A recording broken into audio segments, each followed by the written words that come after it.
The bankers wrote their letters in shadows cold and deep, a promise forged of iron chains to bind us in our sleep.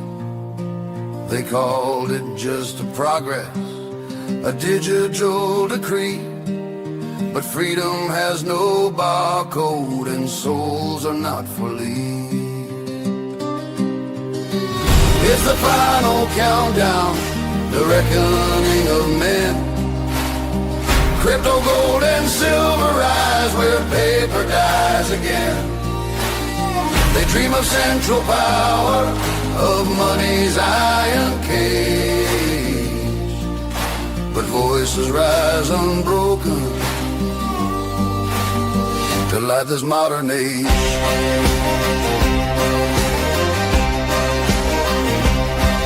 From DC halls to Davos, the tyrants stake their claim. They preach of safety, justice, but hunger for the chain. They hide behind the slogans, they whisper trust the plan, but every law they're passing just enslaves the common man. It's the final countdown, the reckoning of men. Crypto, gold, and silver rise where paper dies again. They dream of central power, of money's iron cage, but voices rise unbroken to light this modern age.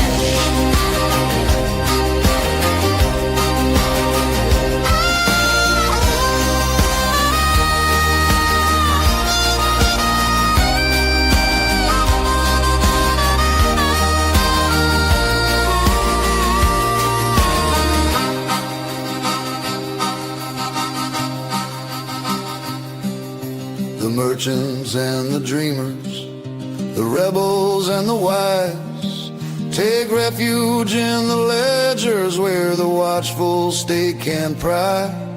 In Xano's cloak of shadows, in Monero's quiet streams, they guard the ancient promise of liberty's old dream.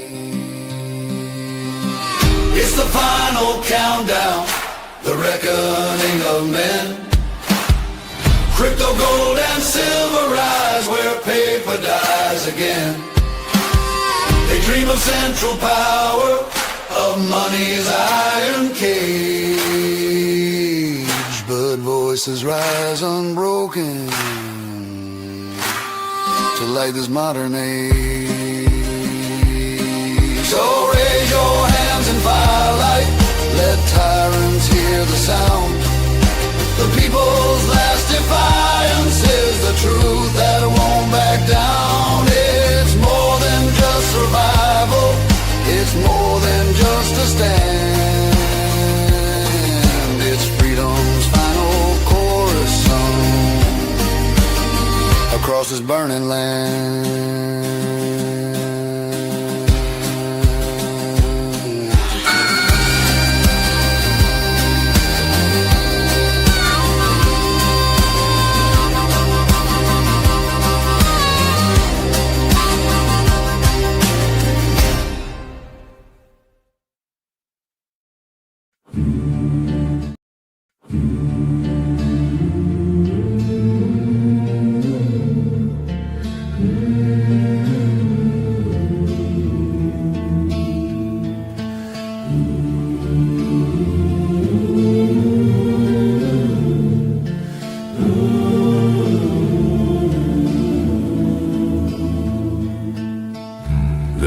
The throne of glass and wire, a kingdom born of cold desire, and crowned the silent code that came to rule ya. It watched the trembling of your breath, it priced your life, it mapped your death, a final betrayal dressed as something true. Bless the unbroken will, bless the unbroken will. They promised order, promised peace, but every gift required a piece of who you were before their grid consumed you. A nation bartered for control, a ledger carved into your soul, a quiet doom disguised as forward future. Bless the unbroken will, bless the unbroken will. Oh, the watchers rise in the circuitry. Oh, the warnings lost in the dawn. Oh, the people bow to the ministry till every name was gone. I walked the halls where truth was sold, where human hands grew numb and cold, and efficiency became the faith they gave you. You'd never see the chains they built, but every sunrise dripped with guilt, a quiet empire shaping your behavior. Bless the unbroken will, bless the unbroken will. They tokenized the land and sky, They tokenized the land and sky. the right to live, the right to die, The right to live, the right to die. a sovereign life reduced to captured measure. The future shrank to narrow lines, a cage of data, coded signs, a subtle death they dressed in borrowed pleasure. Bless the unbroken will. Rise though the night is closing in, rise though the stars are dimmed and still, rise though the crown is forged of sin. Bless the unbroken will. So keep your lantern in the storm, guard every soul that still feels warm, and hold the truth no tyrant's code can alter. For even at the world's last hour, a single heart can break their tower, a whispered vow the darkness cannot falter.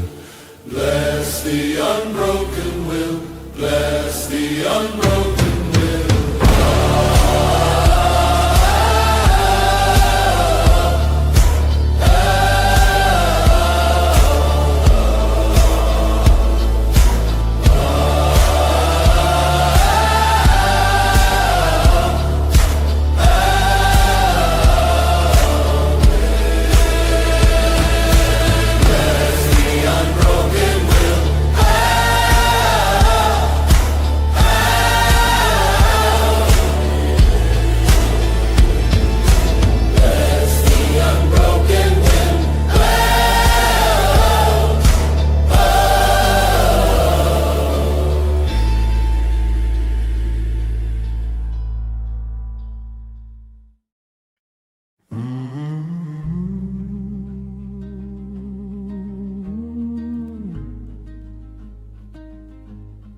Land don't breathe like it used to breathe. My grandfather held the soil like scripture in his hands, but now the fields are wired tight, a fortune of nearly 500 billion running under satellite light. Just 2% decide the table for 330 million souls, while the hum of iron engines sends our birthright to the cold. They're pulling 5 gigabytes an hour, rising like a predator now, send upward to a corporate sky. The farmers locked outside. And though nearly 20 million work the gears, Only a tiny handful touch the land. The machine grows tall, the people small, their stories slipping from their hand.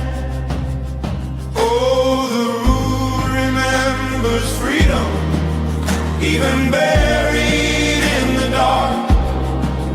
You can chain the lie with numbers, but you cannot chain the spark.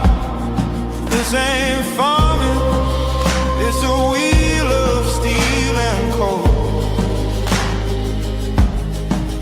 Your grandfather's farm's a checkpoint on a technocratic road. They take the seed, they take the soil, they take the hours from your spine, and the machine keeps pulling everything 1 acre at a time. A quarter of the world's sea, locked behind the corporate gate. You can't save your own just by again. Let algorithms choose your fate. And nearly 10 billion animals push through corridors of chrome. Where the land once sang, the servers drone. What used to feed now grown. There's over 3 trillion in equipment. Farmers rent but never keep. And well over 300 billion in debt, pulling families in deep. Call it progress, call it glory, but I've read the hidden lines. The machine is fed by labor, and it starves the working mind. The land still knows your footsteps, even under grids and wires. The machine can dim the daylight, but it cannot drown the fire.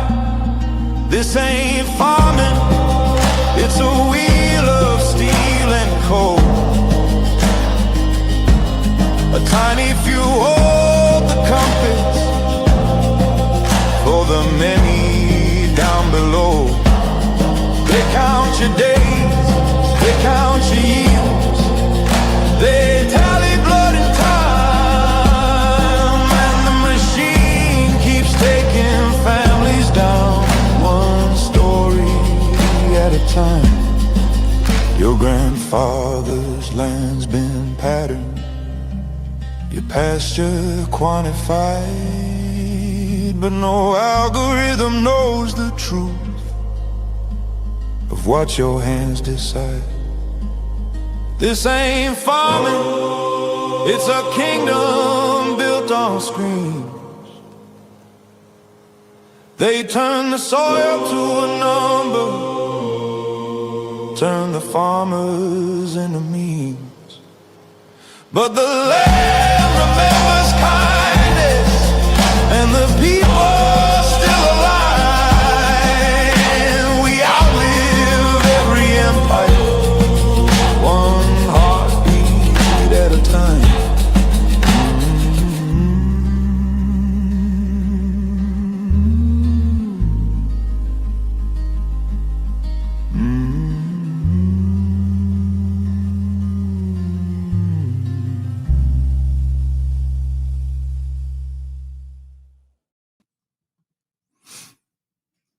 Welcome back to the Aaron Day Show. This is season 2, episode 45. We have a completely packed episode tonight. We actually have not 1, not 2, but 3 guests. And so I'm going to dispense with some of the normal stuff that I would do at the beginning. Although there's so much news. I mean, I could probably talk for 2 or 3 hours just about what's going on in the last, 48 hours, frankly, with the Epstein files and everything else. But we'll save some of that for later if there's time in the Q&A, and definitely for Thursday. But for tonight, we're going to actually have 2 segments. I'm going to bring on Craig Wenclewicz, and we're going to talk about the effect of agriculture or technocracy and agriculture. So the intersection of those two concepts, which is something that's critical for people to understand. Obviously, with OS-SARA, we're focusing on solutions for healthcare outside of the existing system and parallel solutions there. But there are some ideas as well that Craig is going to discuss. And as I've mentioned a long time ago, next up is food freedom and how we can create private solutions for that. So that's going to be the first part of the conversation tonight. Then we're going to have Patrick Wood and Courtney Turner on for the last half of the show to discuss their new book, which I've been recommending, and I can't recommend enough. I've read the whole book. It's actually not a very long book. It's very impactful, very concise, and very relevant to what's going on today. The book is called The Final Betrayal: How Technocracy Destroyed America, and we're going to have them on to discuss that book as well. And so that's the show for tonight. Just recapping the last few episodes. Last week, I guess it was on Monday. We didn't have the show on Thursday. I announced the launch of the Technocracy Atlas, which was great. I actually had the opportunity to announce it live on the Alex Jones Show, hosted by Mike Adams. So we've had thousands and thousands of people to the website. People are already using it, and I did a big upgrade over the weekend to the technocracyatlas.com. I added all of the Epstein information, all of the DOJ files, all of the House of Representative emails and information that came out last week. All of that plus much more has been added. We now have 38.3 million words in the database. It's got all of the stuff you would ever want on technocracy, Patrick Wood's information, Courtney Turner, many others. The book Hijacking Bitcoin is in there. The Brownstone Institute stuff is there. All of my podcast transcripts are in there. So we are really ratcheting this up. And, and I'll talk about that shortly, but there have been some revelations on that regarding Bitcoin that are critical for people to understand. And I want to say the whole purpose of this site, where this is going, is I view this as a combination of kind of Wikipedia plus open source Palantir meets the ability to fund people to do investigative journalism using privacy coins. Like it's going to morph into that. There's a bigger plan for this, but the whole point of it is to expose technocracy. They know everything about us. We know nothing about them, and we have a whole bunch of people siloed into a narrative about who's behind everything. And the only way to know who's behind everything is to put it out there in the public and to map it publicly and to rate the sources and quality of information. So that's what we're going to do. The episode before that was on with Mike Adams. Mike was on my show, and we talked about BrightU.ai and AI in general, which we're going to continue to do more interviews together on this. This was a very popular episode. We're opening up and showing people that we don't have to submit to a digital prison, that there is a private version of this. There's a decentralized version of AI that's empowering, and I use it all the time. This is how I've been building a lot of these sites. This is what Mike Adams has been doing. He's actually launching Brighteon books, where you can actually generate your own custom book on any topic, and it's based on his system. And I've talked to him at length. I mean, he has scoured the world for information. He already had obviously his information from Natural News and all of the information he's been collecting over the decades, but he has invested a massive amount of time and money to collect data. And so these books that are being generated are based on actual data that he has stored on his hard drives that does fact checking based on primary sources. This is a really big deal. So I'm not sure what the launch date is for that, but I'll have him on, and then I'm sure I will be demonstrating it live before that if we can't get him on right at the launch. We have OS-SARA launching. I actually realized I think I scheduled that to launch on Thanksgiving. It's going to launch the day after, to launch on Black Friday, but that will be just for early registrants. The official launch date is going to be January the 1st, but if you want to be one of the early people to actually test and give feedback on the system, you can sign up at OASARA.com. as always, I recommend, I'm going to continue to do this, that I'm going to continue to push that you actually watch this show through theaarondayshow.com as opposed to other channels. I think it's only a matter of time before this content gets shadow banned, and there are other features on the site and a lot of other things that we're going to be able to do with the site in terms of, you can search all of the past episodes. I'm actually going to put a AI chatbot on there. You can listen to all of the songs. You can see memes. You can actually interact with other community members. There's a lot more functionality, but in order to preserve censorship resistance, I want people moving to that, because I truly think that, we're not going to be very long for these platforms, because all of these platforms are run by technocrats.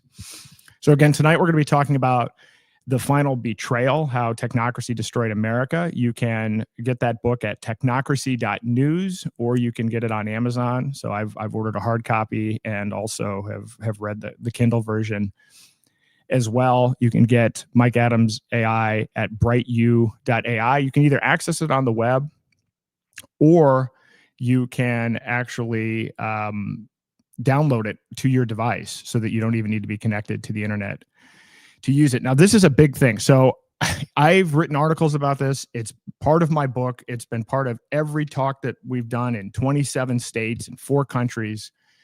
I've tried to tell people that Bitcoin was hijacked. I've told people that Epstein was involved. I've told people that not only was it hijacked, but the very same people that hijacked it through MIT developed all 3 US CBDC pilots.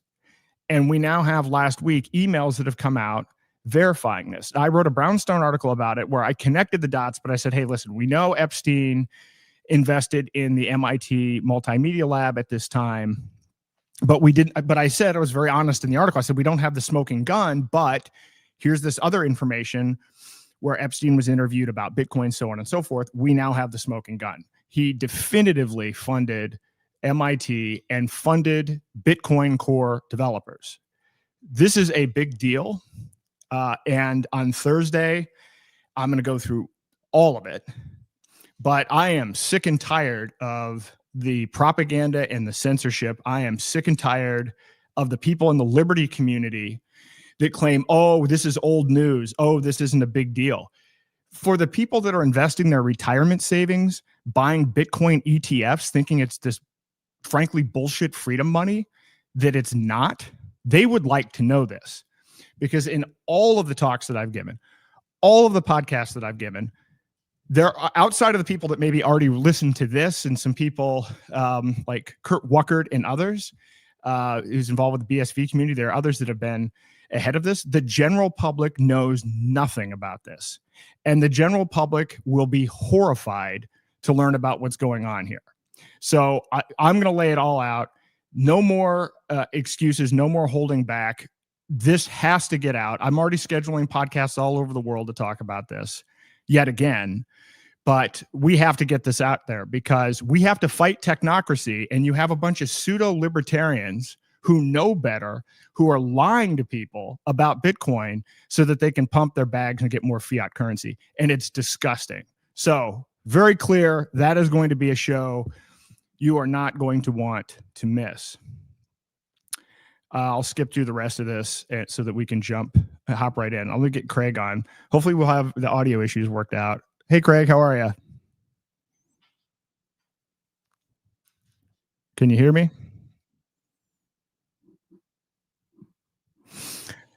I can't hear you if... Oh,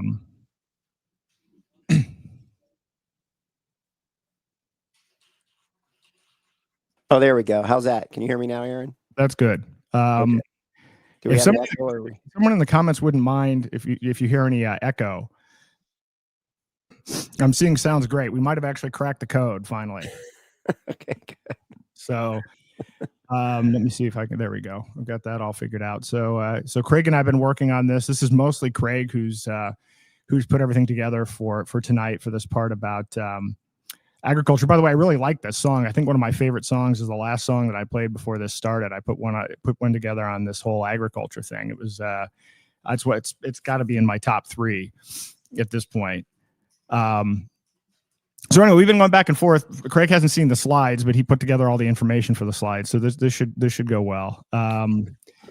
And actually, we're five minutes ahead. I figured it would take me until 6:30 to get this off. So we're ready to go. So I've got my notes, but I've just got the slides. So if you just, we can just kind of wing this. We've got all the info, but I laid the groundwork earlier. It's technocracy is everywhere. And when you research what's going on, it's a big deal in food. And so we're going to walk through tonight what that's all about, how the agricultural industry works, how truly devastatingly bad it is if you're not already aware of it. And then Craig has some ideas for what we might do about that. So do you want to start here? I've got this. I'm just following your notes, kind of the agricultural machine, kind of the opening gambit here. Yeah. So recently in the news, we've seen the stuff going on with the beef. And so, it's been getting a lot of attention, but this has been going on for a long time. It's really been building since the 1960s through the 1980s. And we're going to probably get into a little bit of that. And it's this technocracy, right? Patrick Wood's been talking about this for a long time. This isn't anything new. This has been building for, what do we say, Aaron, 100+ years? Would you say this technocracy wave that we're in?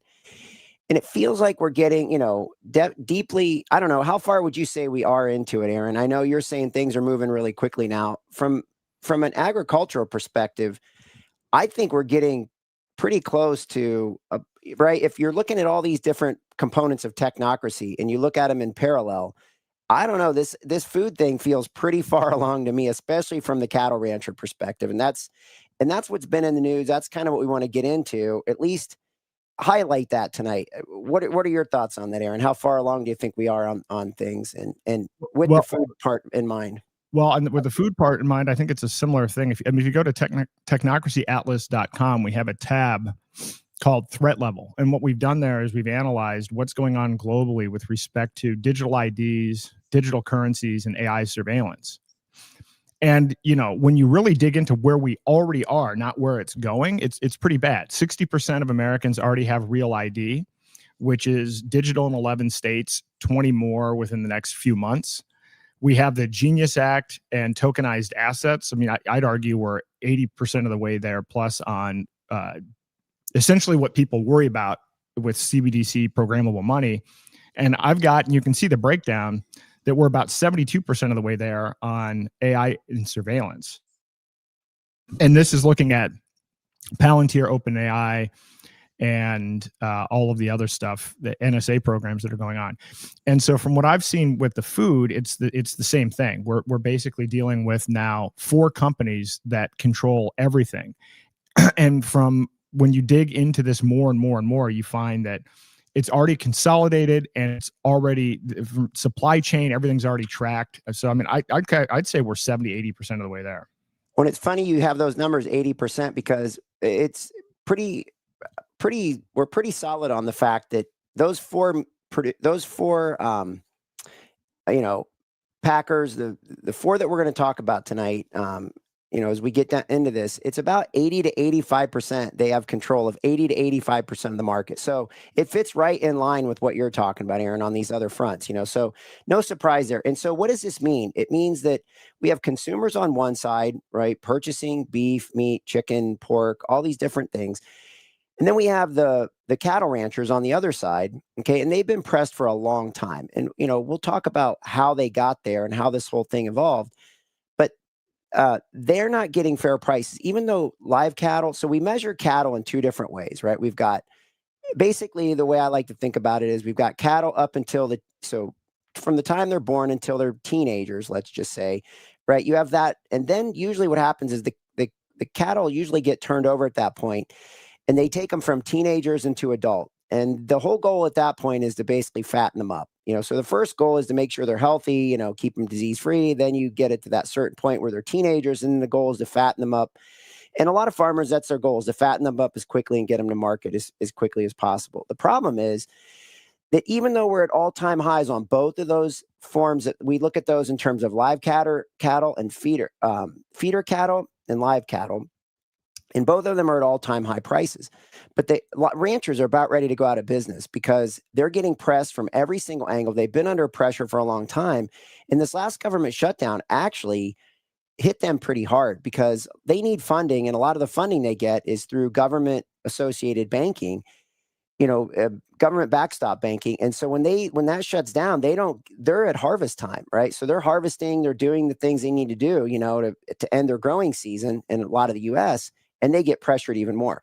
So they're really under pressure, and it's been hitting the media in a lot of different ways. You probably have seen something on this I would imagine, right? I don't know, have you seen it out there too, or have you seen this getting covered or not so much?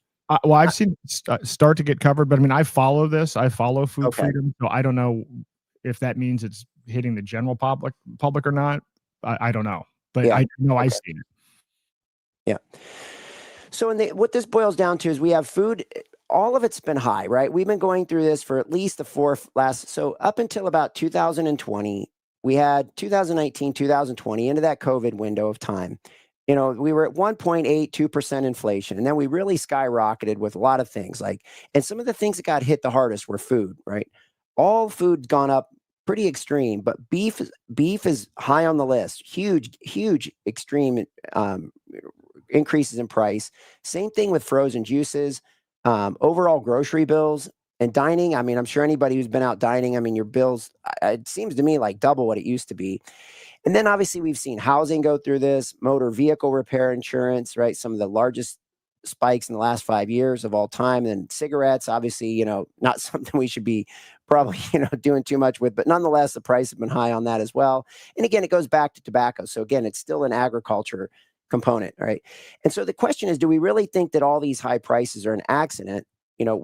So I think of it, energy, gasoline as an example. There were times where we were told, we were running out of gasoline. There's no gas. We're going to run out of gas. We're going to run short on this, right? They did this thing. They measured this thing called the Henry Hub, where we thought we were at the hinge point where we'd gotten to the peak amount of oil, and we were on the downward hill of this. And they were saying $300 a barrel for oil. But now we see, these different, industry, what groups, I guess, the IEAE, right? They're in the energy space, and they measure this, and they say that they think we're going to be oversupplied for years, right? So the question is we have every reason to believe that we can feed the world, and we can feed it efficiently, okay? It's geopolitics and the control factors that get in the way. And some of this is economic, some of it's geopolitical, tariffs maybe a little bit. Some of this is definitely technocracy, and some of this is just evil, right? To prep society and weaken them for universal basic income, I think. And so what we want to go into tonight is this technocracy and agriculture. And technology, okay, can be our friend. And Aaron does a nice job of always trying to differentiate these two, technology and technocracy, right? Technocracy is using technology to manage and control societies and industries by elite classes, so-called technical experts. Okay, and so that's what we're talking about here tonight, is using this technology to pervasively control this space. And when we see that 80 to 85% of this, the meat, the cattle and beef industry is controlled by 4 players in the field. This is what we're talking about, right? It's become pervasive, all right? And so do you have any of those clips, Aaron, by chance, or did you? I do. And before we get into this, I'm just trying to look at the notes that you sent over, but just to frame this, a little bit of data. Agriculture employs 19.7 million people, but only 1.4% of them actually farm. The rest just manage the machines. John Deere collects 5 gigabytes of data per hour, uploading everything to corporate clouds that farmers don't even access. Monsanto Bayer controls 23% of global seeds. The system processes 9.5 billion animals annually through industrial facilities. And the supporting infrastructure includes $3.4 trillion in equipment that farmers lease but don't own. And so then this farm credit system holds $374 billion in agricultural debt, keeping farmers essentially perpetually leveraged and enslaved. So so anyway, well, just and I'm trying to see your notes because I don't want to steal your thunder on this, and I want to make sure we've got No, the go right. ahead. No, we're in it together. There's no thunder. You can take the Well, thunder. no, I know you put this together. I don't know if I'm actually taking your stuff or not, but No, anyway, that's good. Run with it. No, it's good. We'll just back and forth through this whole thing. Let's just work through it together. It's perfect. Yeah. good. So I've got these 3 clips. Which do you want me to play them all, or do you want me to start with a particular one? I think it was the second one that I sent you.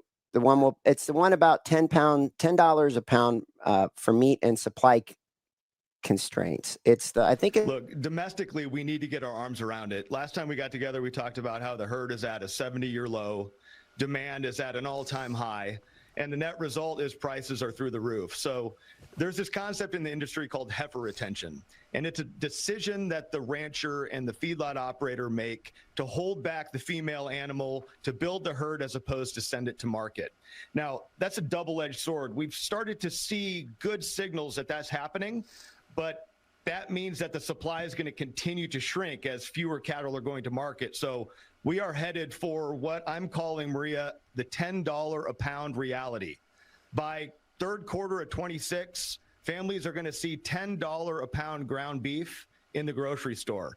So we're in for a bit of a haul here. I don't believe we'll see price come down in any meaningful way until sometime in 2027. Okay. So the question is, do we think that's an accident, Aaron? Well, I don't think we think it's an accident. I actually just saw that somebody died from that alpha gal tick, this new tick-borne disease where people become allergic to red meat, and someone just died from that. So that's a little bit off topic, but somewhat on topic. I don't think that any of this is a mistake at all, because again, part of the transition to technocracy is to create an emergency situation where people feel they don't have any choice but to take what it is that they offer. And so obviously food inflation is one of the biggest areas of concern for everyone. Yeah. Well, and so the beef's caught in the headlines lately. And I think what we want to do is go through and just talk a little bit about farming in general, right? Some of this is pretty obvious, but at its core, the U.S. agriculture is a massive system for producing food, fuel, and raw materials. Now, what people have probably forgotten, in 2008, we got into a period of time where, again, a lot of it was political, but we started using a lot of food for fuel. And that became the headlines on a lot of magazines, right? Is corn food or is it fuel? And it's really become both, right? They use it for ethanol and so forth. And we also use corn. Well, we'll get into that. But farmers... essentially, it's those 3 things, right? Food, fuel, and raw materials. And farmers, obviously, we have the farmers, right, who grow the crops and raise the livestock. And then we have processors, okay, who turn the raw products into things like flour, cheese from the cows, right? Or they turn into biofuels and then mix it with different types of petroleum products like what's called RBOB gasoline. And that's what we get when you go to the gas pump and you see the 10% ethanol and so forth. And then we get distributors. These are the people who move the food across the country and the world. And this is ripe for technocracy, right? This whole logistical supply chain. And then we have the retailers who sell it to the consumers. And then we get supporting systems like Aaron was talking about with John Deere, right? The equipment makers, the seed companies, the Monsantos, the Bayers. Then all the research that goes into this.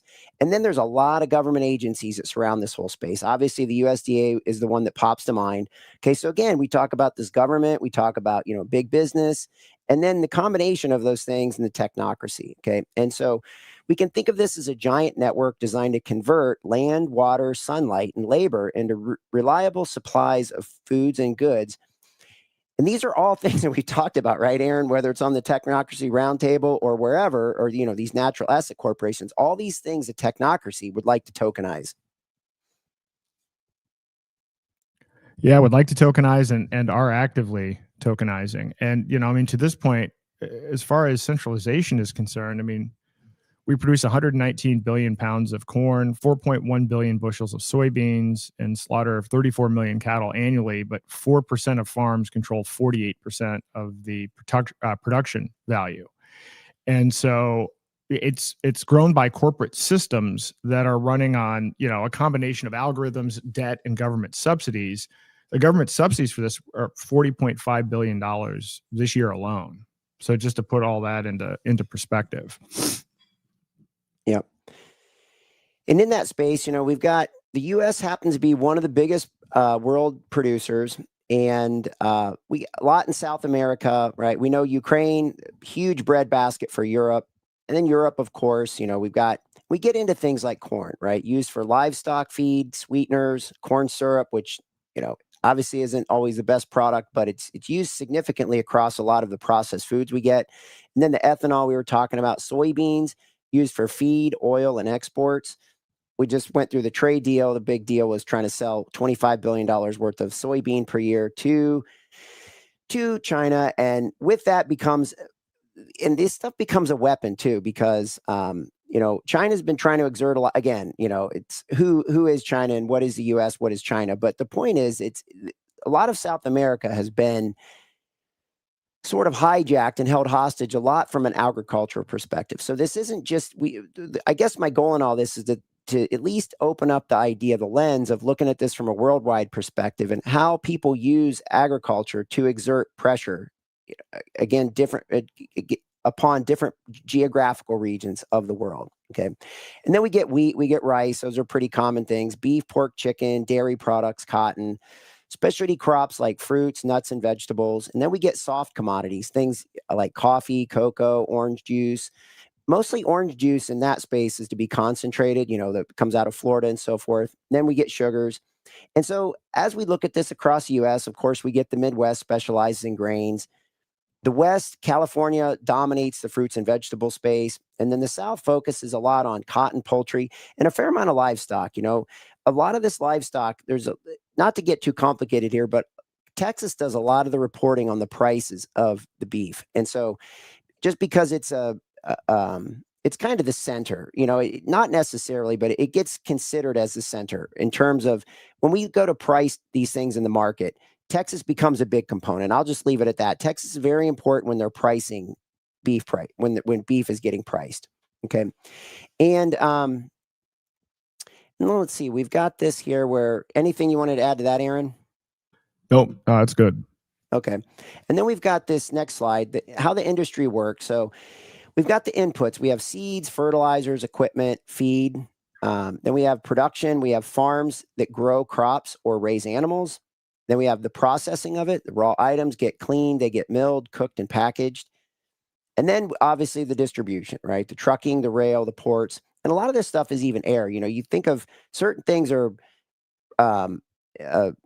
very time sensitive, like fish or something, right? We forget that. We don't include that in here but there is fish harvesting and so forth. And that'll come, from the coastline, and it'll get shipped in by air.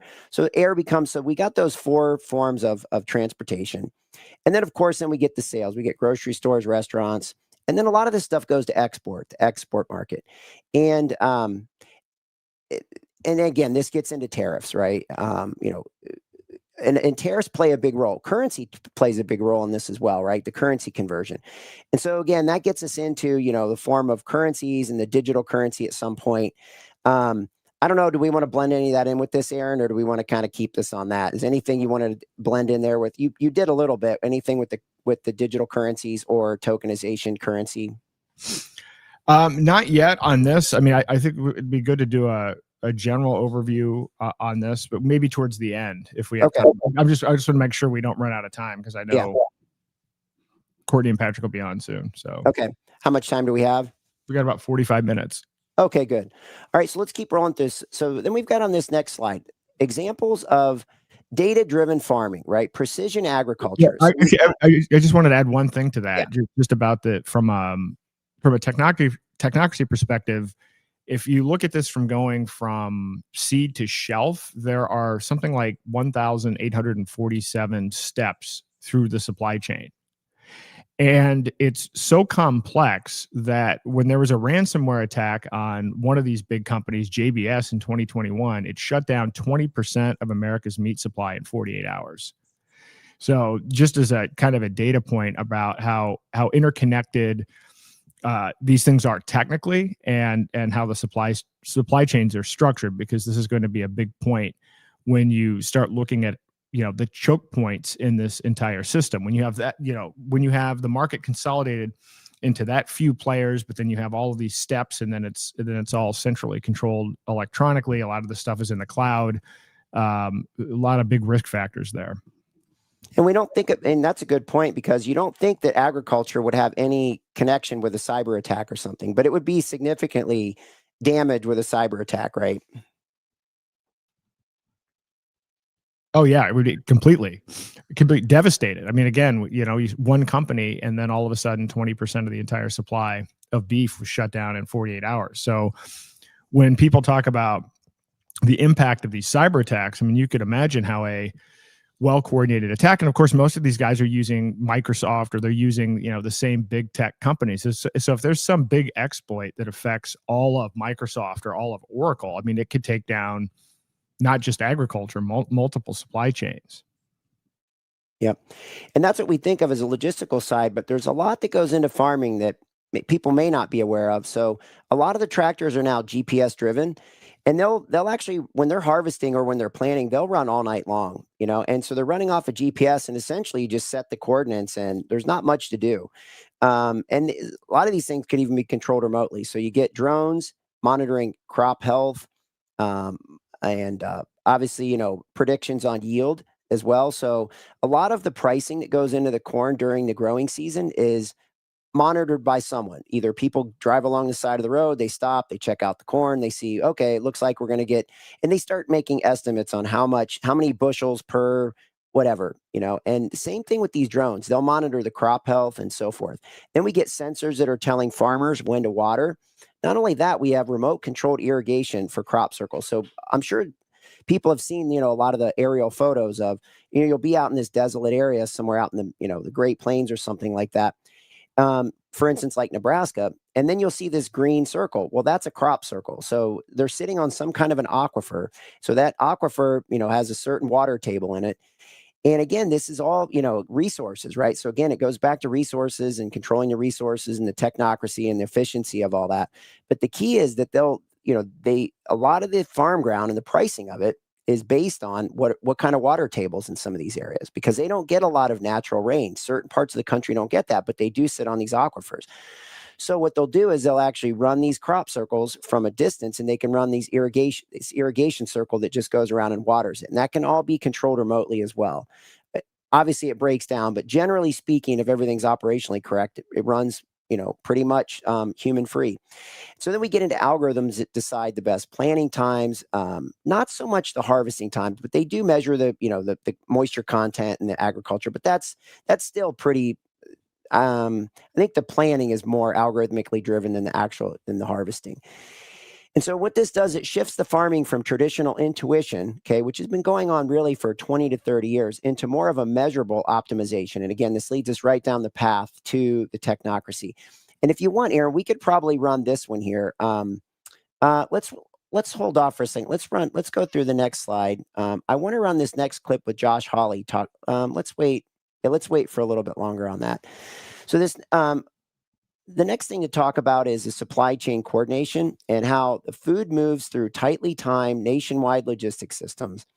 And again, this is based on efficiency, resilience to shocks, weather, pandemics, and then the allocation of the resources. Okay. And then we get into things like environmental resource management, right? Agriculture uses significant amount of land, water, and energy. And the technocratic approach looks at a lot of different little factors, right? Like sustainable yield models, carbon emissions, water efficiency, and soil health metrics. So there's a lot of inputs that go into this, a lot more than I think what people really consider with this. And then just to keep rolling through this, we've got the government's component to this, right? So in policy that goes into all this stuff. And so we have government programs.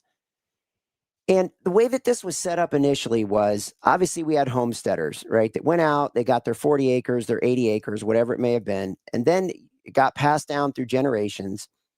And the goal was to create a very diverse ownership, to keep corporations from coming in and taking over huge swaths of land and running this like a big, technocratic operation. But that sort of broke down. but the way that they protected it was the government backstops farmers. So if someone has a hail damage to a crop, or they have a wind damage, or flooding, or a drought, or something like that, what the government steps in, and then they sort of provide insurance to them. Okay. But if you're a single landowner and you get more than a certain amount of acreage, then you exceed the limit on the insurance. And the whole concept of this is to keep it from backstopping the large corporations. So you can't stop the corporations or outside entities from owning the land, right, and running these operations. But what you can do is you can curtail the amount of benefits they get, insurance, backstop, government backstop that goes into this stuff. Okay. And what was I going to say else about this? Anything you wanted to add to that, Aaron? Any thoughts with that? Well, one step back, when we were talking about resource extraction metrics, this is something that's probably worth pointing out is what's going on with some of the approaches and technologies that are being used. So, for instance, Iowa's lost 50% of its topsoil in the last 150 years. California has depleted a significant percentage of its water. You have nitrogen runoff going on that's created a 6,000 square mile dead zone in the Gulf of Mexico. In terms of pesticide resistance, now you have 250 weed species that are now resistant to herbicides and require now stronger chemicals, if you can imagine what the implications of that might be. And then you have 40% of bee colonies die annually from agricultural chemicals. And so people talk a lot about, the importance of bees, but people don't talk about the fact that it's these agricultural chemicals that are a big part of it. So there's a lot going on here. And it's one of those things where you have these corporate practices that are causing some of these problems. And then, of course, what is the solution to the problem that they've created? More chemicals, more technology, and more things that are actually reducing the quality of our food. One of the reasons that we have the health problems that we have is that our foods are just simply not nutrient dense anymore. And they're not nutrient dense anymore because a lot of these large scale corporate farming practices. Well, and that's what I was thinking too. When you did the healthcare thing, and you walk through the Rockefellers and the whole engine, right? It's this engine, keep fixing people, but don't really make them healthy. And that's the thing, as farming, and some of it's just mistakes. When we had tractors, just tractors, they weren't that powerful. And so what happened is farmers would go out and they would till. And then they would come back and then they would plant, right? And then they would come back and they would spray and then they would harvest. Now they have the combines that are super powerful and they can just do no till. So they just roll through and they basically, essentially one swoop through and they've prepped it and seeded and they move on. So that creates less of the depletion of the soil like you were talking about. So that's a good thing. But then we start getting into the chemicals and we get the GMO seeds, right? These genetically modified seeds that are that are weather resistant, or, that's the big thing is drought resistance. I think that's probably one of the primary focal points is drought resistance. And again, this stuff's engineered in labs, right? And it fits right into this whole technocratic movement. And, but the big thing is, the like Aaron was saying, I think the quality of the food goes down because it's all about getting yield, right? It's all about yield. And why is that? Because it's all about, trying to maximize the profit and not necessarily maximize the health of the person that's consuming this food.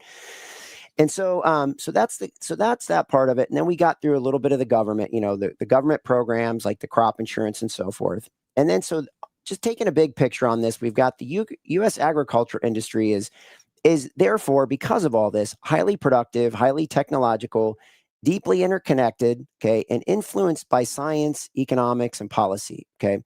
And so from a technocratic viewpoint, right, it's essentially a giant nationwide operation that goes on. And so the question, though, is, so that's all great, right? We go down this path of increasing the efficiency of farming, adding technology, adding, economic factors to it. How are we going to manage this? How are we going to provide loans to these farmers so they can buy. So it's very difficult anymore with land prices to actually go in and buy a farm and get enough acres. And a lot of times, we get this urban creep. So you start creeping into the farming, a lot in the farming sector. There's still a lot of farmland out there, but we are creeping into it. And all this stuff drives the price of the land up. And so it's very difficult for new farmers to enter this market. And what does that do? It just leads to corporations who are more sophisticated, have bigger balance sheets to roll in and pick up some of this land. Some of this land, and I live in Ohio, and some of the land here is going for $25,000 an acre. So you think about how much yield does it take to get on corn or soybeans or wheat or something to actually make it a profitable endeavor? And so that's where it goes back into the control, right? You can see when this stuff, I feel like the farming's getting out of control from the perspective of the cost to enter the market and then the cost to actually survive, okay, especially when the government isn't necessarily working on your behalf. And we'll get into that in a few minutes here with these big four and what they've done from a lobbying standpoint. But it's a very difficult endeavor for the farmers in many different ways. Okay, and then, so with that, if you want, Aaron, you could probably run this one on Josh Hawley talking about monopolies. You see that one? Yeah, let me run that. In my last remaining seconds here, Mr. Metter, let me come back to you. You've said that big is bad, which I completely agree with, and that we need to consider structural remedies. Is that true outside of the tech sector? I know you've said that about tech. Is that true more broadly? I believe the competition concerns that have been most recognized in the tech sector are common in many other sectors. We need to enforce the antitrust laws evenly across the entire economy. Good. Let me just give you one example here. 4 companies currently control over 80% of beef processing in this country, and very similarly high shares of poultry and pork. In Missouri, just in the last year, we have had 2 poultry plants closed by the dominant poultry processor, Tyson Food, canceling contracts with farmers, putting hundreds of people out of work across my state, really acting with total impunity. Why? Because they are essentially a monopolist. Is this the kind of thing that the FTC can take action on? Yes, with the small caveat that the Department of Justice typically handles the packers, but the FTC sees this at the retail level as well. When there are a smaller number of packers, retailers pay higher prices, and then consumers pay higher prices, and then retailers want to merge and consolidate their own part of the supply chain to counteract that, and then it's sort of an arms race to see who can get the biggest, the fastest. I'll end with this. Right now, beef processing is just one example, but it's a perfect example for a state like mine. The only people who win are the monopolists. If you're a cattle rancher, you're not getting paid for your product. If you are a consumer at the grocery store, you're paying an arm and a leg for some hamburger. And yet the consumers are paying more, the farmers are getting paid less. Who is really making out like a bandit here? It's the monopolists. It's the 4 companies that control 80% of beef processing. That is not competition. We need more competition in this country, economy-wide. Thank you, Mr. Okay. Do you have any comments on that, Aaron? Well, the one thing I want to say about this is, I think antitrust law is largely BS. The reason that we have the problem that we have with these 4 players controlling the market is government itself. So, for instance, while the original ideas were, as you said earlier on, restricting the amount of acreage, antitrust enforcement, price transparency, and so forth, what's happened in agriculture is the same as what has happened with big pharma and healthcare. It's a revolving door. 127 USDA officials joined agribusiness companies since 2000. So this is just like Scott Gottlieb being the head of the FDA and then going and being on the Pfizer board. The top 10% of farms receive 77% of all subsidies, which is an average of almost $250,000 annually. So again, why are these companies larger? Or why do we have such a small concentration? In part because they're being subsidized. If you actually had a market, it's unclear that you would have that kind of concentration. But literally, the capture is so great that we're actually giving the larger players money, and we're giving the larger players an advantage in the marketplace. Then you have the other one, which is always the case, which crushes small business always, which is compliance costs.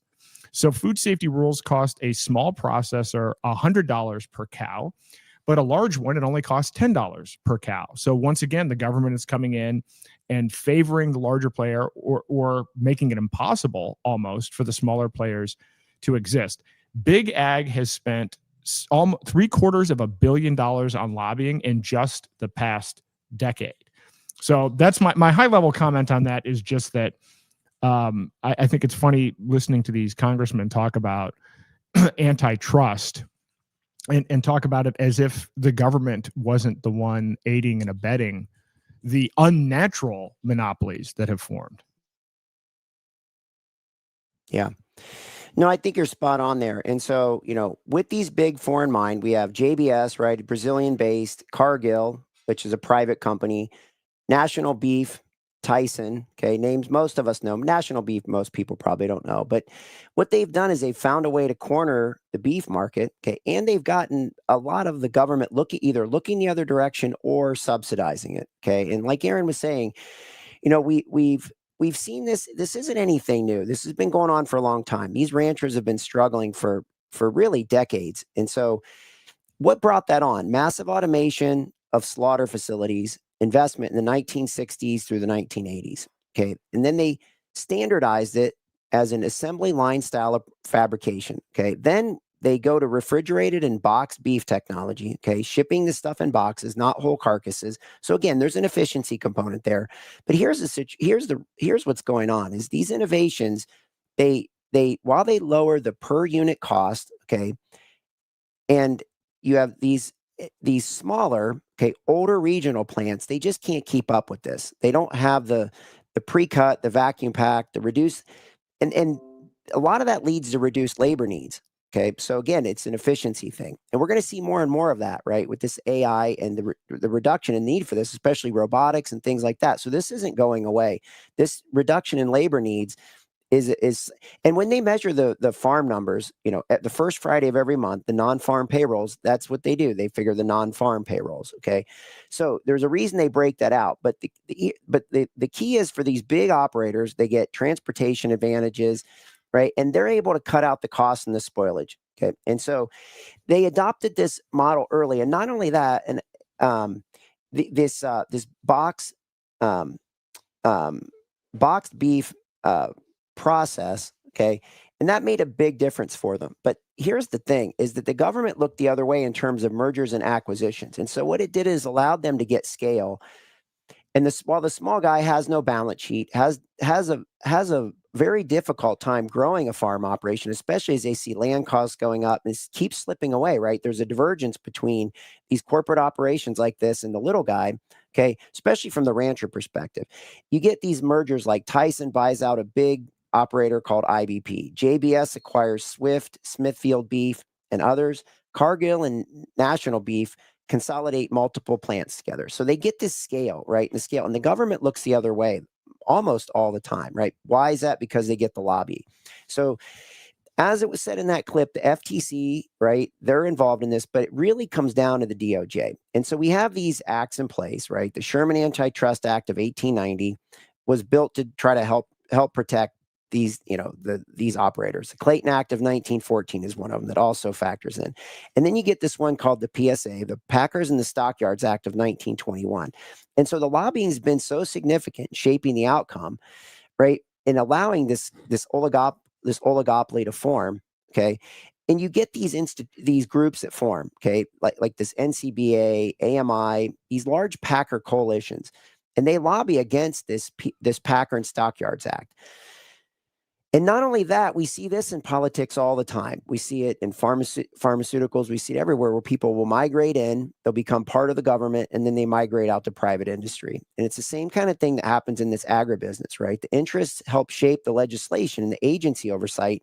And as soon as they get that shape, then they're valuable out on the open market. They go out there, they know how the system works, and then they exploit it, right? The farmer, he's just been he grew up on that farm. It got handed down to him. It got handed down to his from his grandfather, from his father, and they don't have that advantage, right? They're not in there shaping legislation and agency policy, right? So there's not only do we have an efficiency and a scalability, right, from this and for these feedlots and for these packers, but you get the mergers and acquisitions, you get the scale, then you get that insight, right, that you get by moving in and out of private to public. Okay. And so the question is this, I think we have that other one, Aaron. We could probably run this one real quickly. We have that last clip. and then we'll go in, we can start talking about some of the solution on this. President Trump has really got to think about it. Who put him in office? The American rancher, the rural farmer, by a widespread margin, voted for President Trump. And I really think he needs to listen to him.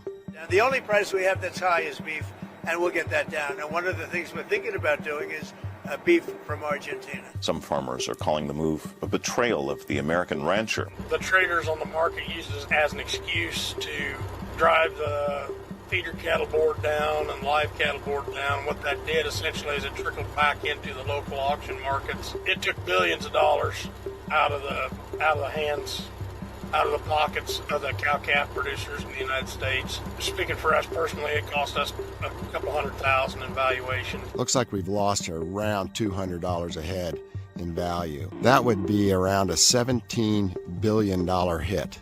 This is at a time when these producers were getting close to being profitable after decades of losing money and losing equity. It's the first time they've made money in a long time. It's the first time they've been in the black. And to have that rug pulled out from under them while they're getting their loans paid down and everything else is a pretty tough blow for them. One thing President Trump is admitting to is the high price of beef. And he just posted, I've asked the DOJ to immediately begin an investigation into the meat packing companies who are driving up the price of beef through illicit collusion. Doesn't this sound like we're in 2023, 2024, when Joe Biden was talking about exactly the same thing? I think everybody needs to understand that the cattle industry and the beef industry are two separate things. And the big packers that control the beef industry, they set the price really, and they are driving this with their imports. They have all the controlling contracts with the Walmarts, the Safeways. So when you get an independent producer trying to sell meat to one of those places, they can't get into that marketplace. They'll force the little guy to leverage themselves to the hilt, and then they pull the rug out from underneath him and the little guy goes broke. It's a game plan we've seen before. It's a game plan we'll see again. Meat packers are selling box beef higher to the retailer, who in turn is charging America's consumers record high prices for beef at the retail level. The price of cattle has absolutely nothing to do with the price of beef. It sounds silly, but that's exactly what it is. As long as box beef trade continues to be steady or higher, that means that the packers are moving the boxes to the retail segment. That means the retail segment is going someplace with it at a profit. And unless the consumer just totally shuts off buying it in mass, the price is going to stay pretty close to where it's at.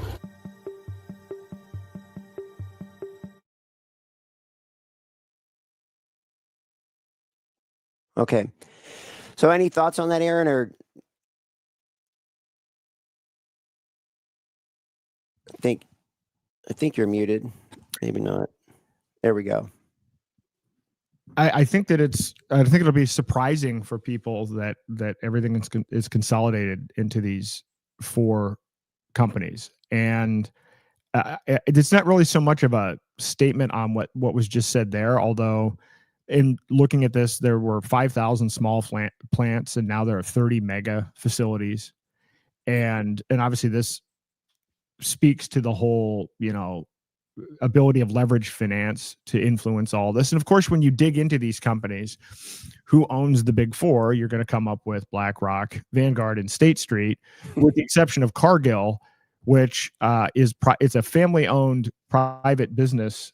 But who knows who actually owns it, right? I'd be very curious. I mean, has a sovereign wealth fund come in? We really don't know who owns it. We think we know who owns it, and so in addition to this massive consolidation, we're not going to explore it here, but you talk about things like, all right, well, if you wanted to introduce mRNA vaccines into the population, if you only have four points of entry, it's something that's pretty easy to do. I think I'm sure we will at some point do a whole episode on this side of things, like on the quality of meat. I know, I will tell you, we can't really do Costco anymore. Costco used to be 5 years ago, a place that you could go, like if you were keto, you could go to Costco and they actually had good products.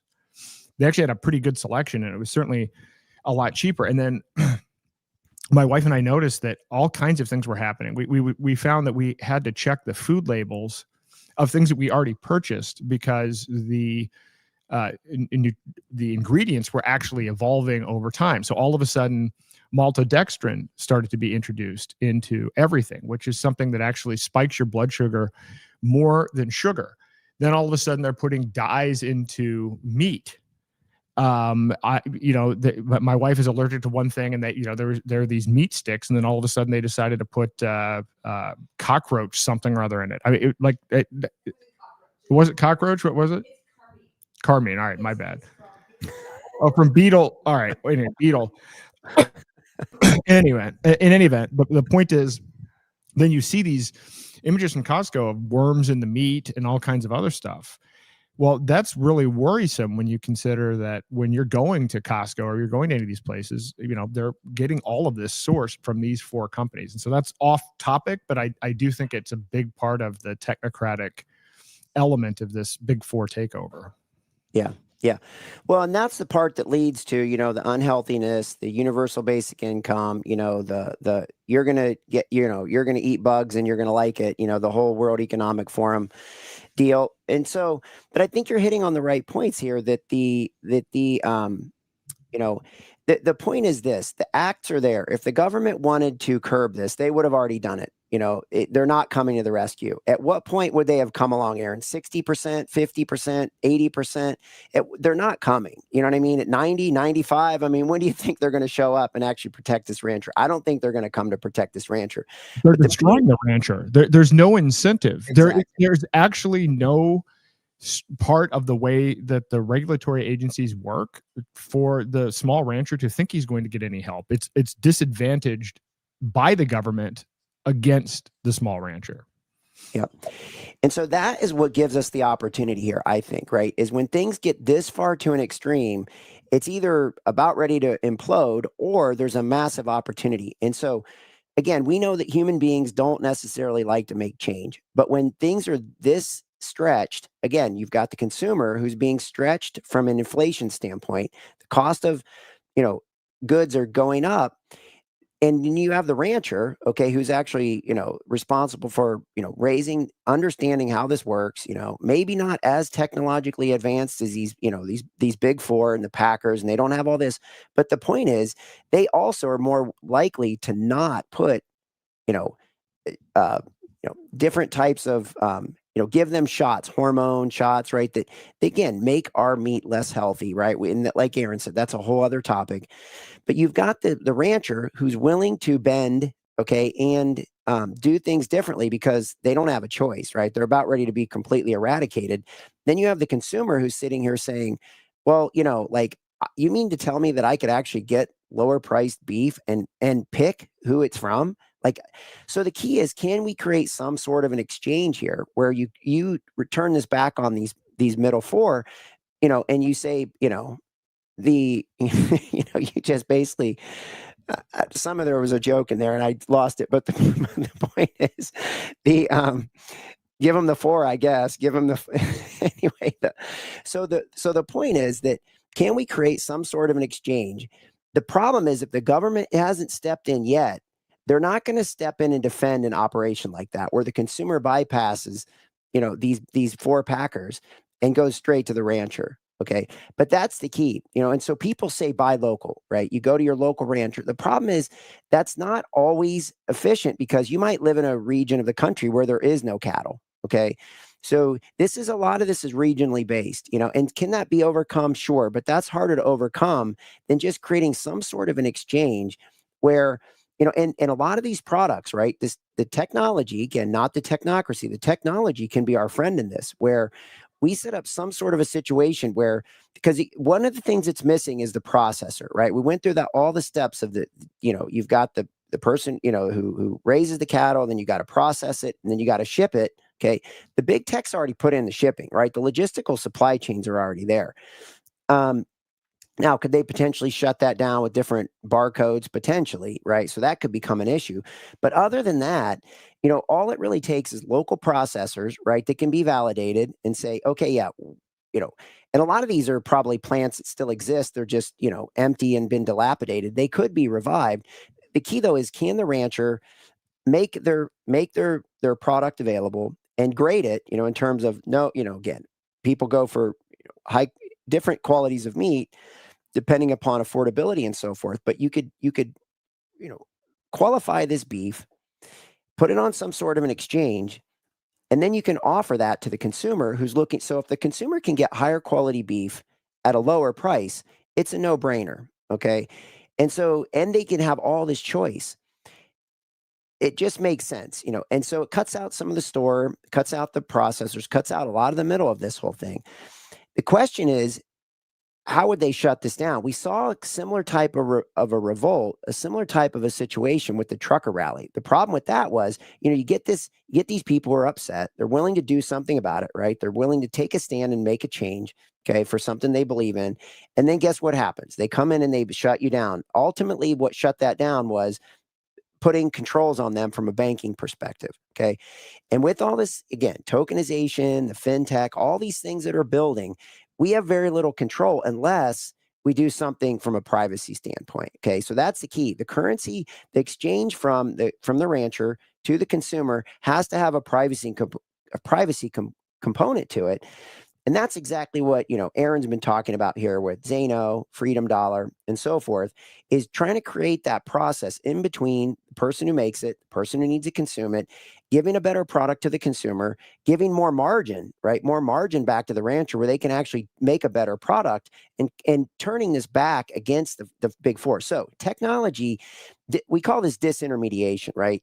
The problem is it always gets played out on us, right? The disintermediation always hits the little guy. It hardly ever hits the big guy. But we have an opportunity here because, again, ultimately, if we can find each other, if the rancher can find the consumer and the consumer can find the rancher, we have a chance here to really disintermediate the system against this monopoly or oligopoly that's been formed against us.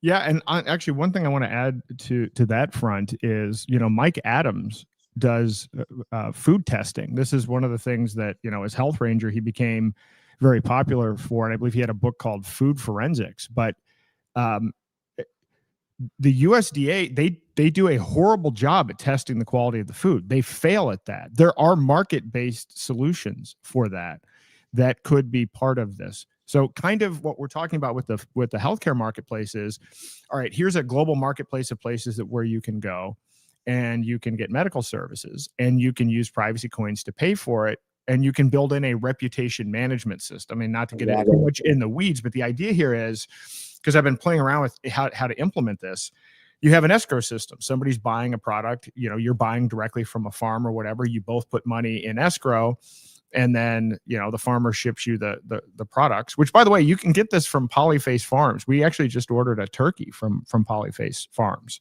So it's a perfect example of this. I mean, increasingly, it would be nice to do local, but I mean, as you said earlier on, depending upon where you live, local may not be all that great. This is one of the things that there's so many people that are focused on local, and I'm kind of like, actually, why don't we create decentralized global marketplaces? Why should we be just dealing with whatever is local? Like that, there's no reason for that. We can actually have something better than we have today. It doesn't have to be we're all going back to this local thing or bust. So we order food from Polyface Farms, and they're based in Virginia.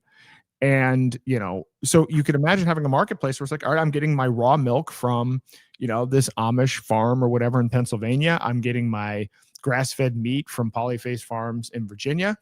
And then if people are using these escrow systems, you can actually use the escrow system itself as a way of building a reputation management system, because that these are transactions that actually went through an escrow agreement. So what you're rating is somebody who's actually engaged in a transaction that actually used one of these escrow agreements.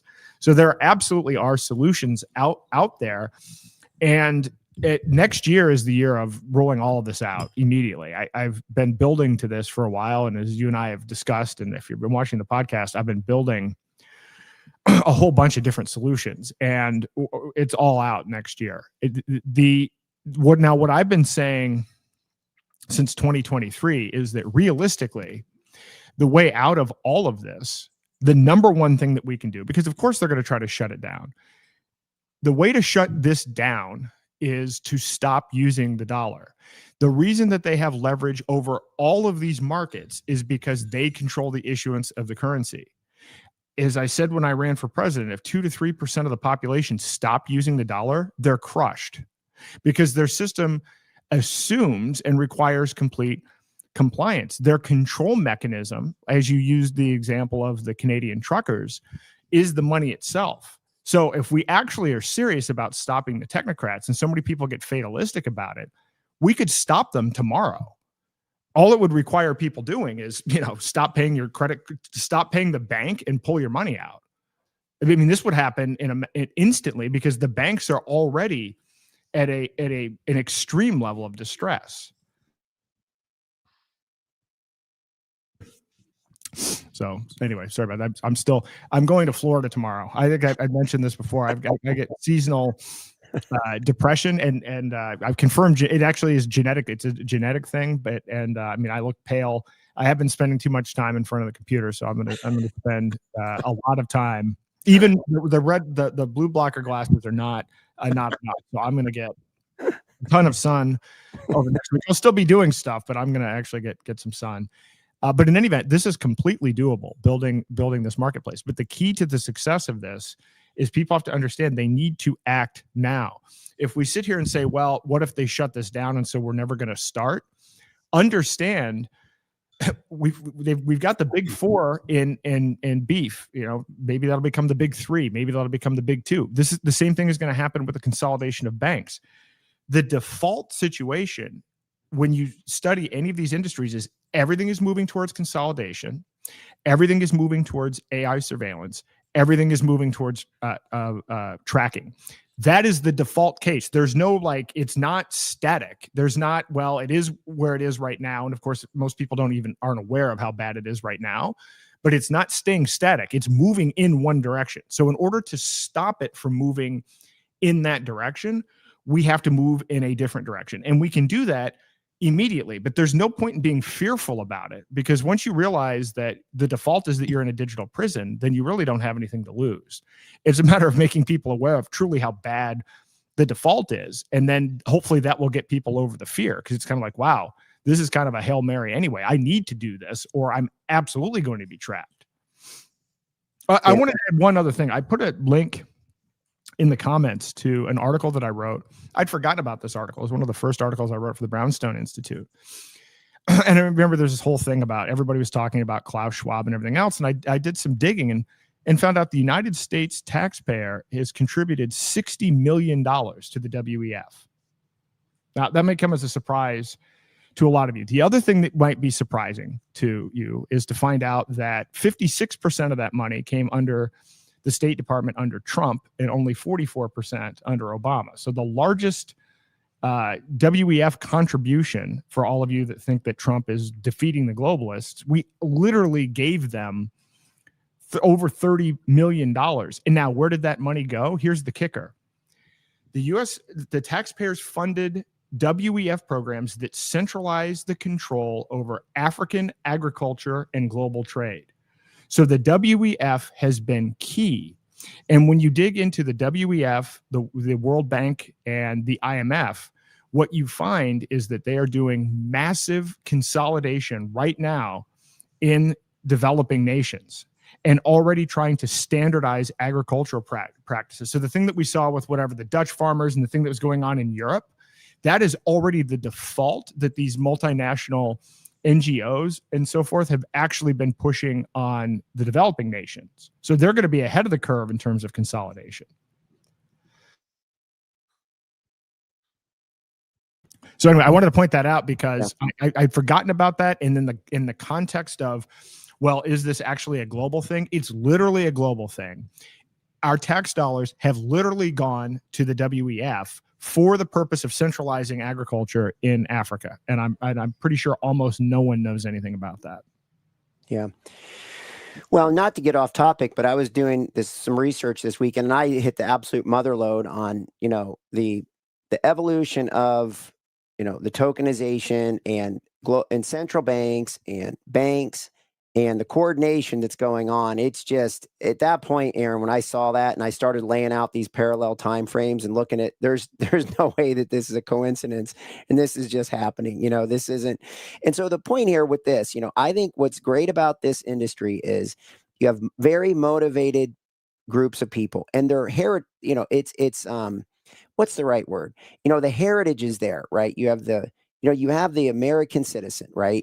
Should be supporting the ranchers, right? The ranchers should be very willing to provide good quality to the consumers. And somehow everything in between there has gotten messed up, pretty much. Not everything, not maybe the grocery stores as much, but there's, again, not all the processors and so forth, but a lot of the stuff in the middle, again, 80 to 85% of it in the middle has gotten messed up. And so, as human beings, sometimes we need the carrot, sometimes we need the stick, on ourselves rather than letting someone else put the carrot and the stick on us. And this is, this is a microcosm, I think, for where things will go. Okay. We're, like we talked at the beginning, the 85% down the pathway. How far are we? Are the lights on the dashboard blinking red? And I think this is a perfect case in point where, the ranchers, even though they're at record high prices, Aaron, right? I wish I could show the chart. Maybe, maybe I can. I think I can, right? I think I can show this. Let me see if I can pull this chart up, because they're at record high prices and they're still ready to go out of business. Yeah, here, let me see if I can show this. There we go. So this is the cattle market. This right here is the live cattle market. All right, from 1970. Let me see if I can blow this up just a little bit more so people can see it better. There we go.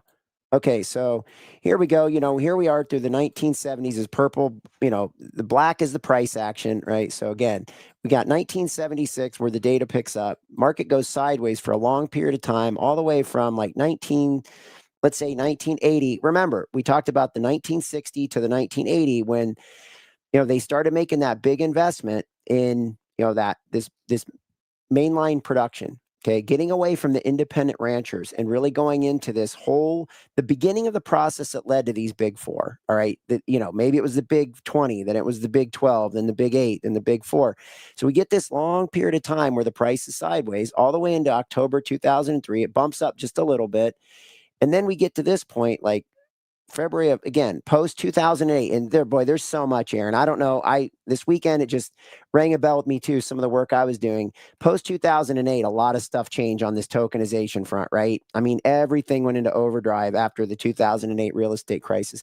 And that's what we get here, right? We get this big move up in the live cattle pricing all the way up into 2014. They get a spike high, comes back down, goes sideways again for a period of time. And then here we get post COVID. Okay, we get this, the live cattle market just goes through the roof. So they're at record highs here. The problem is they're still ready to go out of business. And that's a problem. If you can't, it just tells you they're getting squeezed more and more and more. They're at record highs. They should be making a profit. They're actually, more and more of them are ready to go out of business because they're under that much pressure.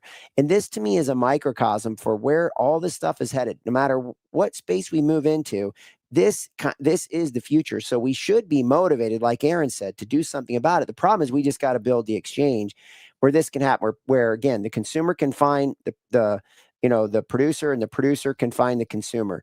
That we do that and we keep it private.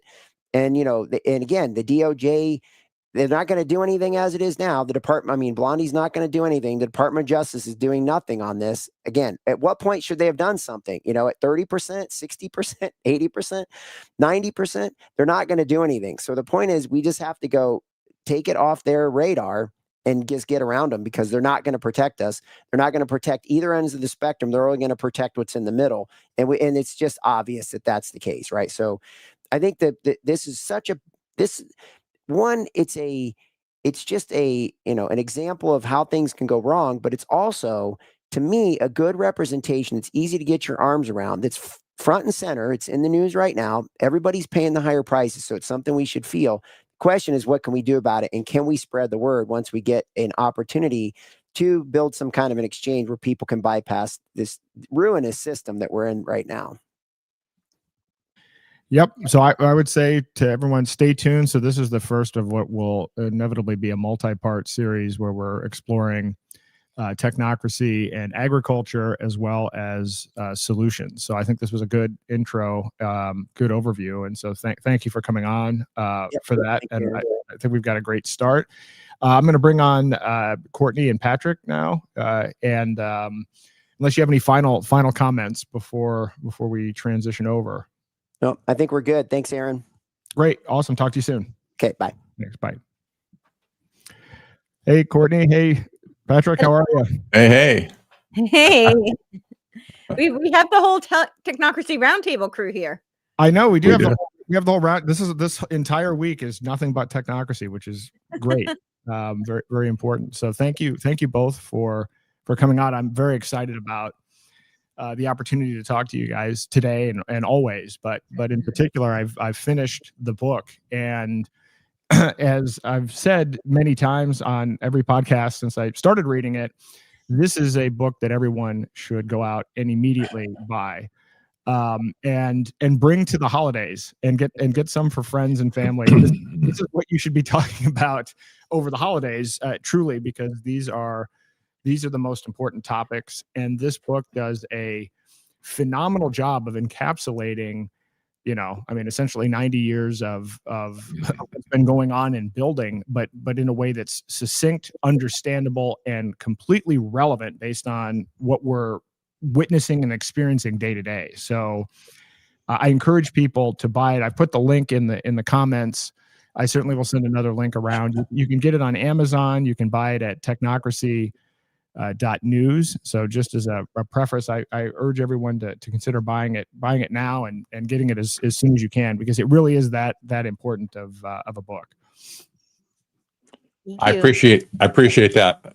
We tried very hard to condense everything down, as Courtney will tell you. I beat her up all the time. Get it shorter. So not my strong suit, but it was a good challenge. It was okay. It worked out because we boiled it down to about probably 120 pages of readable text. Yeah.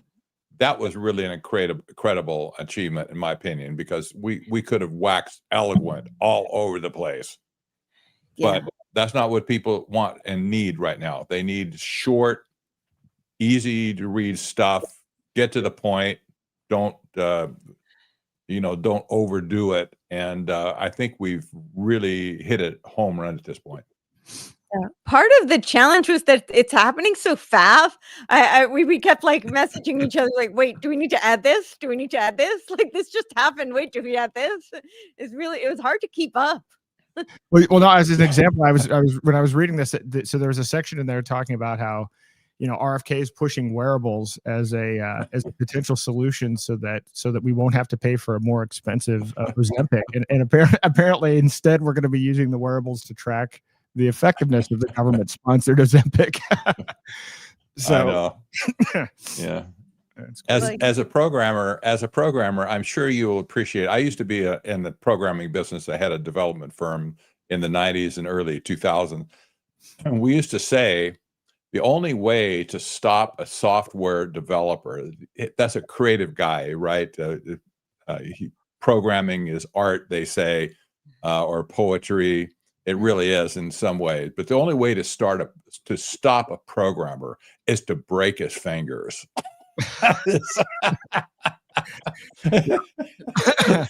Very true. That is very true. Of course, now you can just speak into it. You don't even need your fingers anymore. I know. That is true. Yeah. Well, before we get into this, I should probably introduce you guys, or if you wouldn't mind introducing yourselves. I know my audience is probably already familiar with this, but hopefully there's some new people watching. So if you wouldn't mind giving a quick intro before we get into the book. Courtney.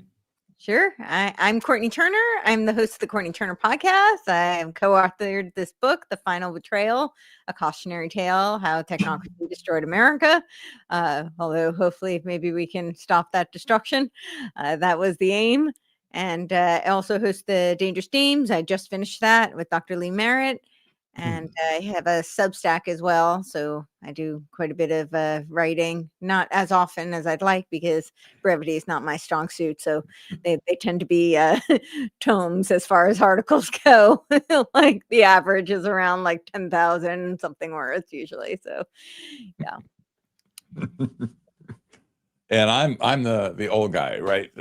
I started this whole mess in the first place, probably even back in the 70s, but Fast forward, I was the first guy that mentioned technocracy about 15 plus years ago.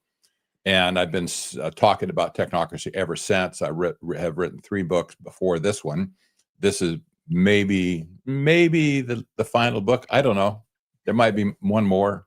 But how much do you have to say to convince people that you're really onto something here? Well, we've been discussing that for a long time, I guess.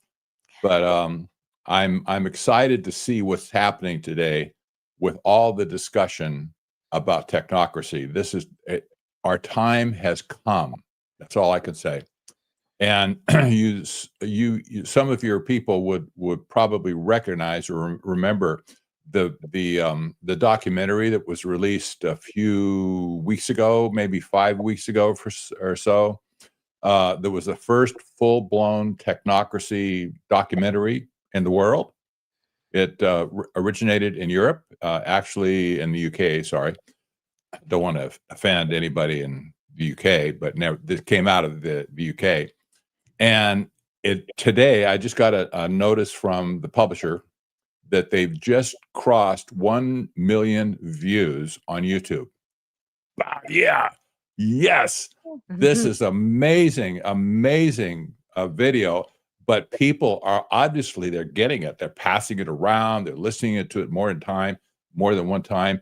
This is amazing accomplishment. So I'm really, really glad that people are starting to perk their ears up at this point. Yeah.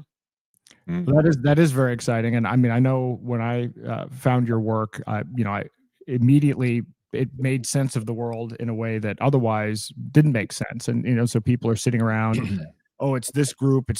Everybody's like bouncing back and forth and no one really has any idea what's going on. And you've been putting together this information for years. And once you see it, you can't unsee it, which is why I've been telling everybody, and early on people are like, technocracy, are you sure this is it? And I'm like, yeah, I'm not going to move. You may find this to be uncomfortable.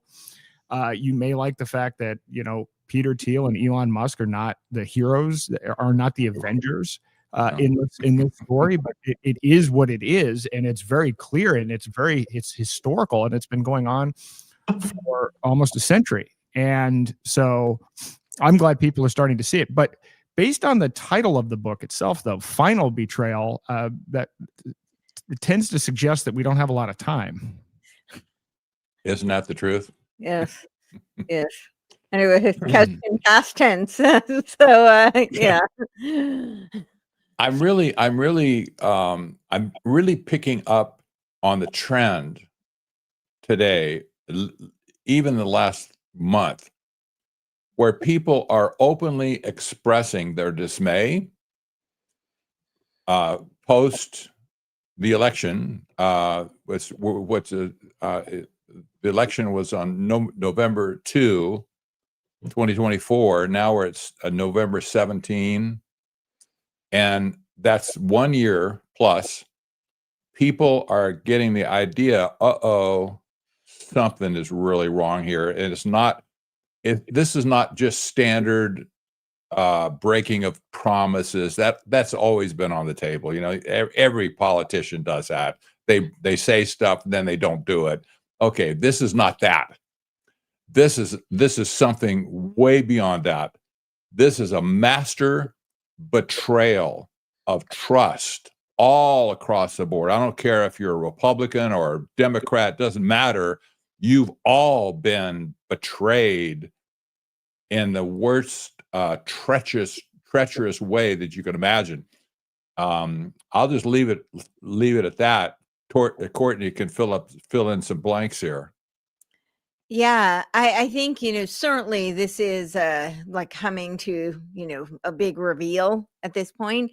And, both of you talked about the past century. I would argue these ideas go way, way back. I often talk about the philosophical and kind of spiritual underpinnings of things. And certainly we're seeing, and we outlined it in the book, this dark Enlightenment philosophy is really undergirding much of this betrayal, because they have such a strong influence on the Trump administration currently.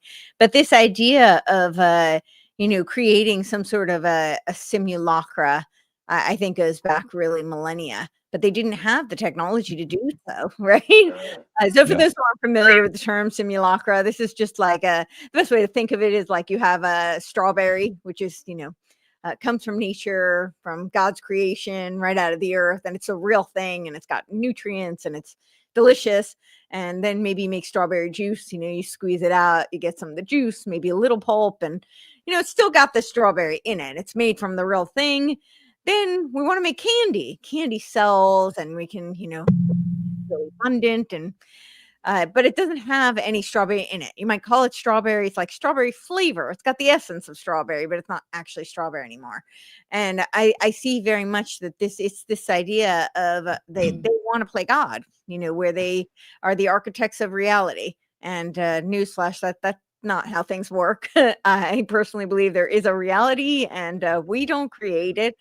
So I don't think it's going to end well, but that's very much what we're seeing is this, millennia old kind of battle between, those who want to maintain some sort of creator distinction and respect for for the creation and creator, and those who think that their way is better. And in terms of what's going on with the Dark Enlightenment, it's such an assault on America. Because, I know there's lots of complaints, and certainly we've been on a very, bad path for a very long time. And we don't need to go through, the evidence is quite plentiful. But this concept is such an assault on everything this country was founded upon. This philosophy, this idea that we're going to create a for-profit type of CEO monarchy. And all of us have talked about this quite extensively, but now it's really coming to where you can see not just the ideas, but you can see how they're implementing it and how it's actually affecting policy. And that's really concerning because because they do have the technology to do it. I mean, they can make, Nick Land's GovCorp and technoplastic beings and the hyperstition, all of it. They can make it a reality now. They have the means to do it. The complete, he talks about a concept called deterritorialization. It comes out of Guattari and Deleuze, but it's this idea of being completely removed from the environment. And with the technology, they can do that. They can create this completely artificial world where, as Yarvin says, we become virtualized beings, because that's, of course, the humane alternative to genocide. We probably should talk about the movie The Matrix a little bit, because that was the first time that the concept of a simulacra was introduced to society, if you will. Yeah. And that was based on Bulliard's work. He didn't like the movie actually, but nevertheless, it stuck. Too bad for him. He brought it up in the first place. But in the first scene of the Matrix movie, you'll see his book, a little green book. It was they call it an Easter egg, where it shows the title of the book. He opened the book and he pulled out some, I forget what it was, a CD or something, and he gave it to some guy to knocking on the door. But that's what set the stage for the movie, The Matrix. And when you consider what The Matrix was all about, it was projected. There was a reality projected that didn't exist, and people believed that it did. They thought they were in some type of a world that existed. You could taste things, you could feel things, you could move around, travel, but all those things did not exist. And the fact was, there was another reality behind the whole thing that people never saw because it was hidden from them intentionally. This is kind of what we're dealing with today. There is a reality going on that people are being convinced, or are convinced, I'll say. They are convinced that this is the reality that's going on. They see shadows of things that they vaguely remember, something maybe connected in the past, but not really. This is how simulacra gets a hold of you. And all of a sudden you realize you're just absolutely divorced from reality altogether. why do I mention this is important in the first place? Well, a few years I had my stroke. I had a lot of time to think. You might imagine you can't do anything else except think, right? Because you can't speak, you can't move, whatever. You get lots of time to think. I understood that there was going to be a collapse of reality at some point in the future, based on this concept of this simulacra taking over society and convincing people there's another reality, but then it produces a collapse of reality in the end. Just today, I saw a video on YouTube by a psychiatrist who didn't believe in AI psychosis until just recently, when he discovered some evidence that pointed to it. And the idea of AI psychosis at this point is apparently AI is now convincing people there's another reality that's not true, but there's another reality, and they're getting sucked into it to the point they're becoming psychotic. That's when you have a break with reality. Psychosis. That's not a diagnosis, by the way. It's just a symptom. When you're psychotic, you had a break with reality. Now, if you go to a psych or a shrink, they'll tell you why that happened to you. There might be other causes, but nevertheless, psychosis is a very dangerous place to be, because it's like a pilot flying through a fog bank and he doesn't have his instruments all of a sudden. It's just, you don't know where you're going. You're going to hit a mountain, and they'll never find you again. So when I discovered the mission, or the trajectory of this business of psychosis, break with reality, we're seeing it all over the world now, especially in America. We see it all over the landscape, and people are just saying things that are off the wall. They have no clue what they're talking about at this point. We're in such a dangerous situation. I just can't believe that it's actually come to this point. But it was probably predicted. You could have predicted it years ago where we would end up. But here we are today.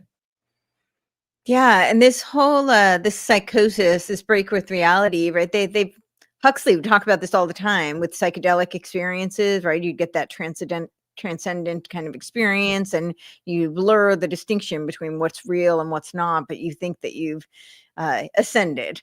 And so now they're using technology to replicate these types of experiences, right? Peter Thiel has his Prospera, where it used to be called Vitalia, but now the subsidiary is called Infinita.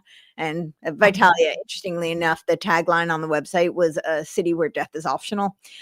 So they're doing all of these transhuman experiments, and one of them is where they have a headset, like a VR headset, to give them the experience of taking a psychedelic, and so they can have these transcendent experiences. And now AI is creating that for them, so they're not going to need it. But they've conditioned people with the drugs and with all of these other types of modalities, so we can live in Huxley's Brave New World and take our soma daily.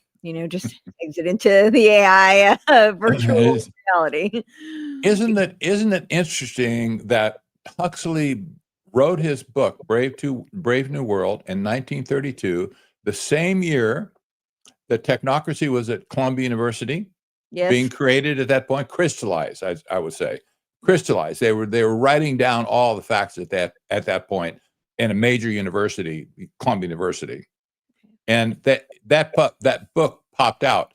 I've been convinced for a long time that was no mistake. It wasn't a coincidence, because the president of Columbia spent a lot of time in the UK as well as in Europe, hobnobbing with the elite there. Certainly, he would have blabbed his idea all over Europe, probably trying to sell it, but make himself look good. But then the whole movement got thrown out. But nevertheless, by the time the book came out, that's in history now. So that you can read this book.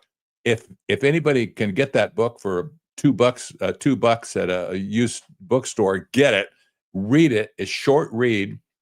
This is the heartbeat of technocracy. It's absolutely positively based on technocracy. There's no political system there. It's basically a controlled society. Caste system. From the brainiacs on down, and you can just look at that where we're going today and say, "Wow, did he get it right or what?" Yeah, and his brother, Julian. I mean, he's definitely a technocrat, and he authored the book with H.G. Wells, and H.G. Wells was trained by Thomas Henry Huxley, who was Darwin's bulldog, or called himself Darwin's bulldog. And Julian actually wrote the mission statement for UNESCO, and it was literally a eugenics mission statement. He created UNESCO, and he totally involved in the eugenics movement. Totally. Yeah. Wow. What a snake. Yeah, no, Julian Huxley is bad news. Yeah, I always wondered if who was driving the ship, who put together the playbook. But I wrote about Julian Huxley quite a bit in my book as well. I mean, when you look at the whole origins of the UN, I mean, this was always about global government. This was always about moving towards technocracy. It's not a conspiracy theory. It's like part of the foundational documents. And it's amazing that people now think it's a conspiracy theory, where it's like, just why don't you go look at the founding documents, look at what they were discussing and describing at the time, look at the League of Nations before it. And it's fascinating to look at, just because it's there in black and white. You don't need to speculate about it. You can use their own words, their own texts, and their own videos. Well, and the whole education system, which is to breed global citizens in a technocratic machine, right? A global technocratic machine. And that is all predicated on Alice Bailey. And Alice Bailey, right, she read the Education in the New Age, her externalization of the hierarchy. She lays out the 10-step plan for the New World Order. People say that's a conspiracy theory. You can go look at it. It's right online. I mean, it's on the Lucius Trust website, right? You can go pull it off, and it's pretty easy to search for. Like, you don't even have to read all 24 books to get it. Like, you can do a very quick search and pull it right up. So, and that was what Robert Mueller predicated his World Core curriculum on, which is, again, it is a whole curriculum to breed these global citizens in a technocratic machine, where they're cogs in this machine.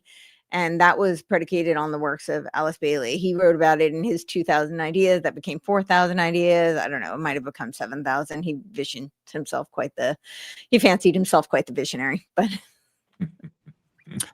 well, I was just going to say, this is a little bit off topic, but I think Philip K. Dick gave a really interesting talk. I think he was in France or somewhere at some point, where he suggested that, maybe this is an artificial reality that we're in right now. Maybe we're already one layer deep into it. I went into a Philip K. Dick thing for a while and read all of his stuff. He's an interesting character and certainly has some very interesting works out there. But I know we've talked about this before, but as I'm talking to people, I will say, I always bring up Curtis Yarvin, and what I'm hearing a lot now is, I've heard his name a lot. I should really look into it. They haven't looked into it. They haven't looked into it yet, but at least it's starting to make some kind of noise out there. But can you explain, just at a real high level overview, who Yarvin is and what story he plays in all of this?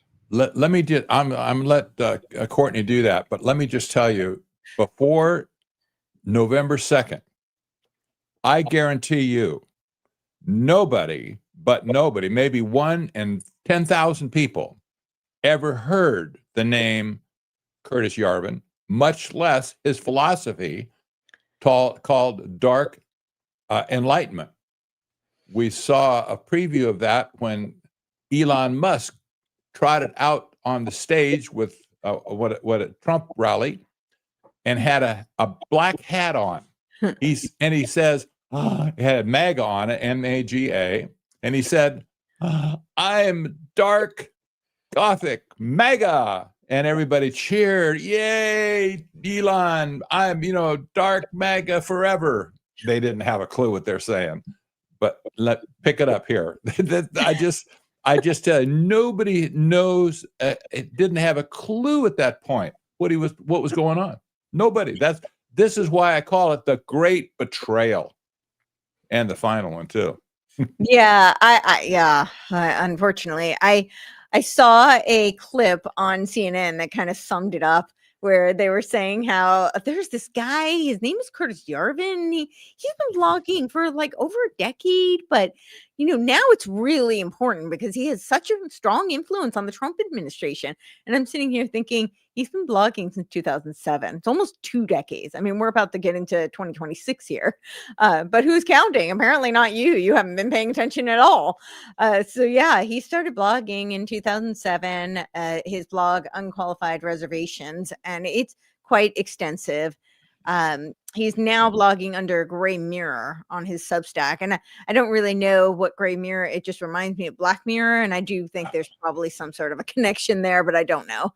And he went under the pseudonym Mencius Molebug, and I have a couple of theories on why, but he's never disclosed why he goes by Mencius Molebug, but that's his name.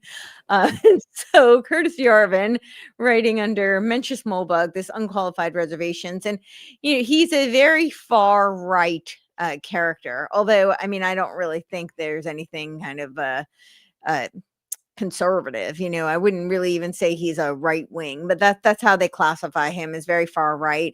And the term dark enlightenment was actually coined by Nick Land, who even less people knew about, but now, because of the Tucker episode, a lot more people are familiarizing themselves with Nick Land.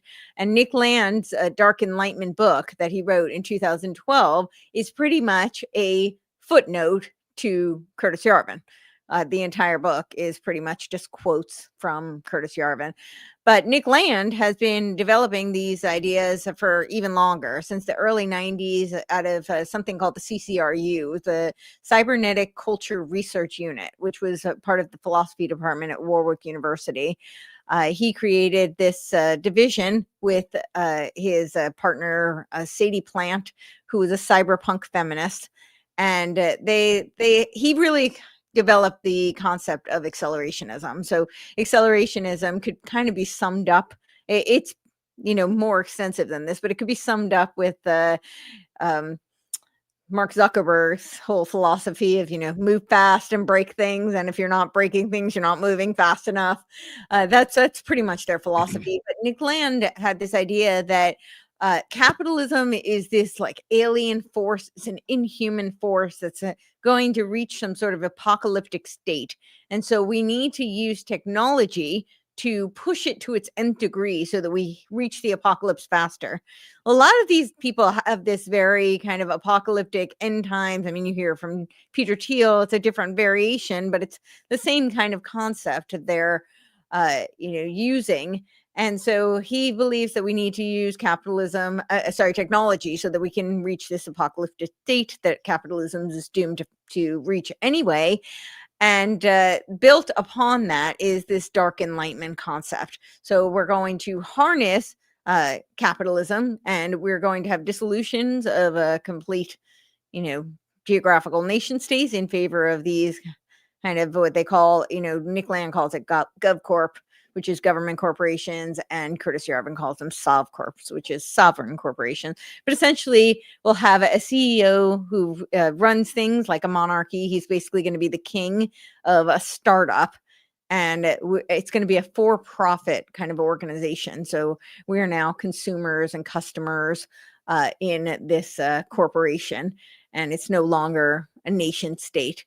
But Curtis Yarvin, he's been writing these ideas. He pretty much has everything is couched in this left-right dialectic for him. It's all about, the left is all about power, according to him. And so we have to, take the power. The right needs to usurp the power, because, of course, the way you defeat the enemy is to become the enemy. I never understand when people have these ideas. That's the best way to defeat them, is you become them. But yeah, so he's, and his whole idea is that democracy is doomed to fail, and his ideas against democracy and really against the Enlightenment, right? That's why it's the dark Enlightenment. It's against the foundational principles of the Enlightenment, things like egalitarianism and liberty, and most of the positive things that came from the Enlightenment that this country is founded upon. He feels need to be completely eradicated. But he got this idea because Peter Thiel set up a salon at his home and introduced him to Herman Hoppe. And Herman Hoppe is a, anti-democratic philosopher and political philosopher. And so most of those ideas actually came from Herman Hoppe, but it was introduced by Peter Thiel. And I do think Peter Thiel helped to elevate Curtis Yarvin, because Peter Thiel invested in his Urbit, which is, his basically network state concept, through his company Tlon. And then he's got this other concept. I won't go through everything, but I'll go through one more. He's got this other concept that, the cathedral. So, everything is, again, left and right. So the left has infiltrated all the institutions. And now there's some truth to this, right? The academia and the media and, the entertainment industry have been captured, he feels. And he calls this the cathedral. And so he says that because there's nothing we can do about that. They're already captured. And so we have to move into this neo-cameralist kind of a society where everything is run as a SovCorp instead. So, yeah, I'll leave it at that. But so I have some thoughts about this. I mean, related to the fact that this is the final betrayal, because I was warning people about this, as I'm sure you guys were as well, before the election. When Musk was talking about Doge and everything else.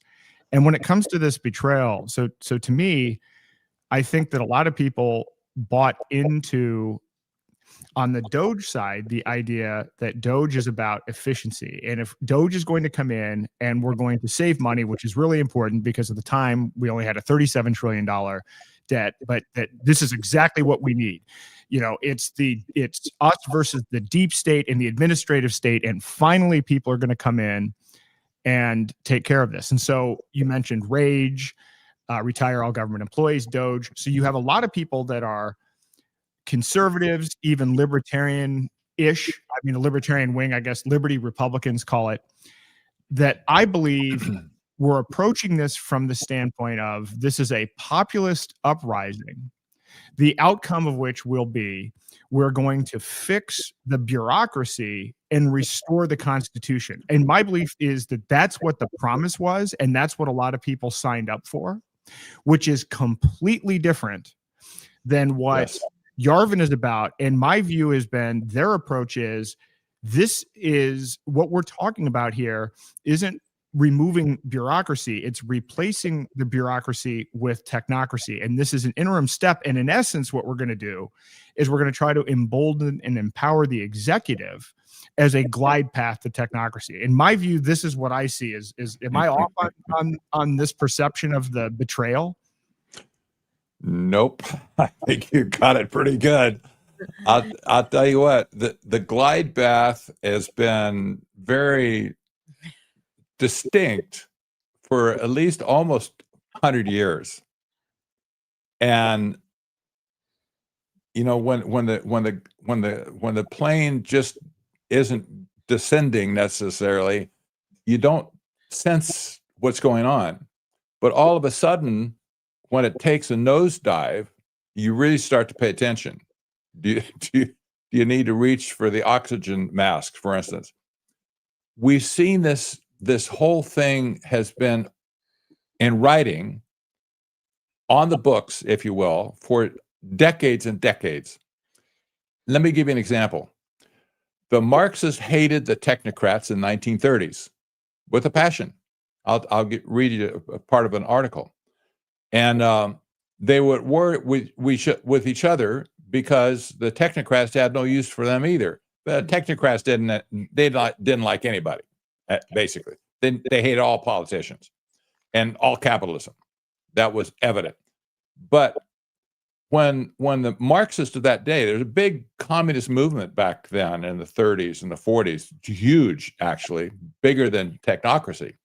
When they got wind what technocracy was all about, they flipped out. And they began to write about him with passion. You can't do that. We do not want you on the scene at all. You technocrats, get lost. Basically, let me summarize the whole argument with one short paragraph here. That this article appeared.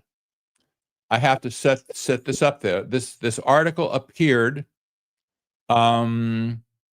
in the monthly organ of revolutionary Marxism, the magazine was called the New International, right? And that was the official publication. They wrote an article in 1944, excuse me, and this is one of the statements that they made. Actually, I wrote two articles. I published them when I ran across them, I published them on Technocracy News. This is what they said, where the economic analyst notes the development of this type of chronic unemployment. Scott, that's Howard Scott, the founder of the Technocracy movement. Howard Scott records nothing less than the abolition of human labor.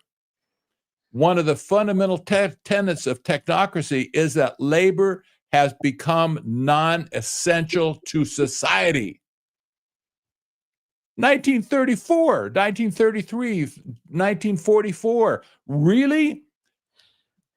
It goes on. Technology has swept away the human worker. That was when the Marxists got that in their craw, they would have put them out of business. They couldn't exist without humans and labor, right? Well, what do we see today? Rage, for instance, replace all government workers. Oh yeah. How about all the people have been just fired by the thousands in this last quarter? I counted something over 150,000, 175,000 people right now from big companies. What's going on there? Well, the human worker, wait for the robots. Oh gosh, wait for the robots. They're coming. They're coming. You can hear them. Oh, thump, no. thump, thump, thump. So yeah, so you're talking about, this is 1934. One of the other things that was shocking to me in looking at the original paperwork on this is that a cornerstone of technocracy is the idea that you replace the price-based system with an energy credit system. Yes. Yeah. Yes. So with what you just said about, well, we'll be in a post-labor economy and we'll have an energy credit system. Let's look at what Elon Musk has said in the last 72 hours. This is critical. I think the biggest resistance point I get with this is that people don't want to believe that Musk is anything other than a hero. Hero. Musk has stated explicitly that we're moving towards an era where we're not going to need money anymore, where the currency will be, in his words, were wattage. He has stated that we are going to be replacing labor, and we're not going to have just universal basic income. It's going to be universal, amazing, higher income. And now, if you commit a crime, rather than going to prison, you're going to have a robot following you around. I think it's critical. So this is what you have to understand. There are these documents from the 1930s. This is an ideology, and literally Musk is parroting it word for word right now. And the system doesn't appreciate individual rights or property rights or free will. That has to be understood. Yes, it does. And you have to mention, of course, that Elon Musk's grandfather was the head of technocracy in Canada for all those years in the late 30s and the 40s. He bailed out eventually and went to South Africa. But, you know, Elon... He started the Social Credit Party first, though. That's right. You're right. Yep. So you have to give Elon credit, I guess, to pick up his family history and move forward with it. There's nothing new under the sun here at all. Yeah, I do want to address the whole the Marxism, because the technocrats were aligned with the Nazis, and this is what you see constantly, right? The fascists and the communists are always fighting each other. But what I'm seeing right now culturally is that's creating the perfect storm to usher in the technocracy while they're fighting back and forth, and while they're deluding people, right? They're misleading people on what the real threat is. And I think, they didn't necessarily use those terms, but both Kissinger and Brzezinski essentially said that that's what would happen, that you would have these clash of these ideologies. Absolutely. Right. Absolutely. Brzezinski was the guy that started the Trilateral Commission with David Rockefeller in the first place. They started the new international economic order. I believe this is what we have today, that this is the outgrowth of that. It was all designed to be a technocratic society. We have it today. But Brzezinski, in his book, his seminal book, I might add, Between Two Ages, America's Role in the Technocratic Era, he said, basically, I'll paraphrase, but he basically said, Marxism is a necessary stepping stone to get to the technocratic era. That was the gist of his theory. He was not a Marxist at all. In fact, he hated Marxists. He hated communists as well.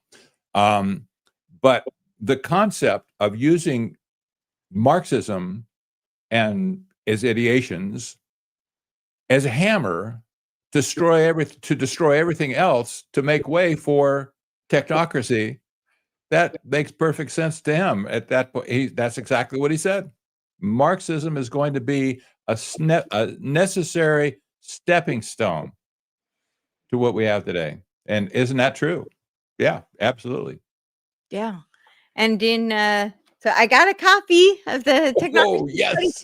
Good for you. And on page 238 to 240, they talk about the energy certificates. I won't read the whole thing.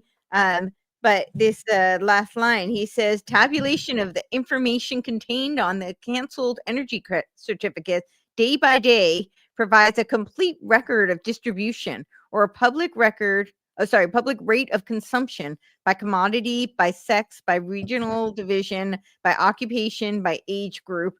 With this information clearing continuously to a central headquarters, we have a case exactly analogous to the control panel of a power plant, or the bridge of an ocean liner, or the meter panel of a modern plane. In the case of a steam plant, the modern panel records continuously the steam pressure of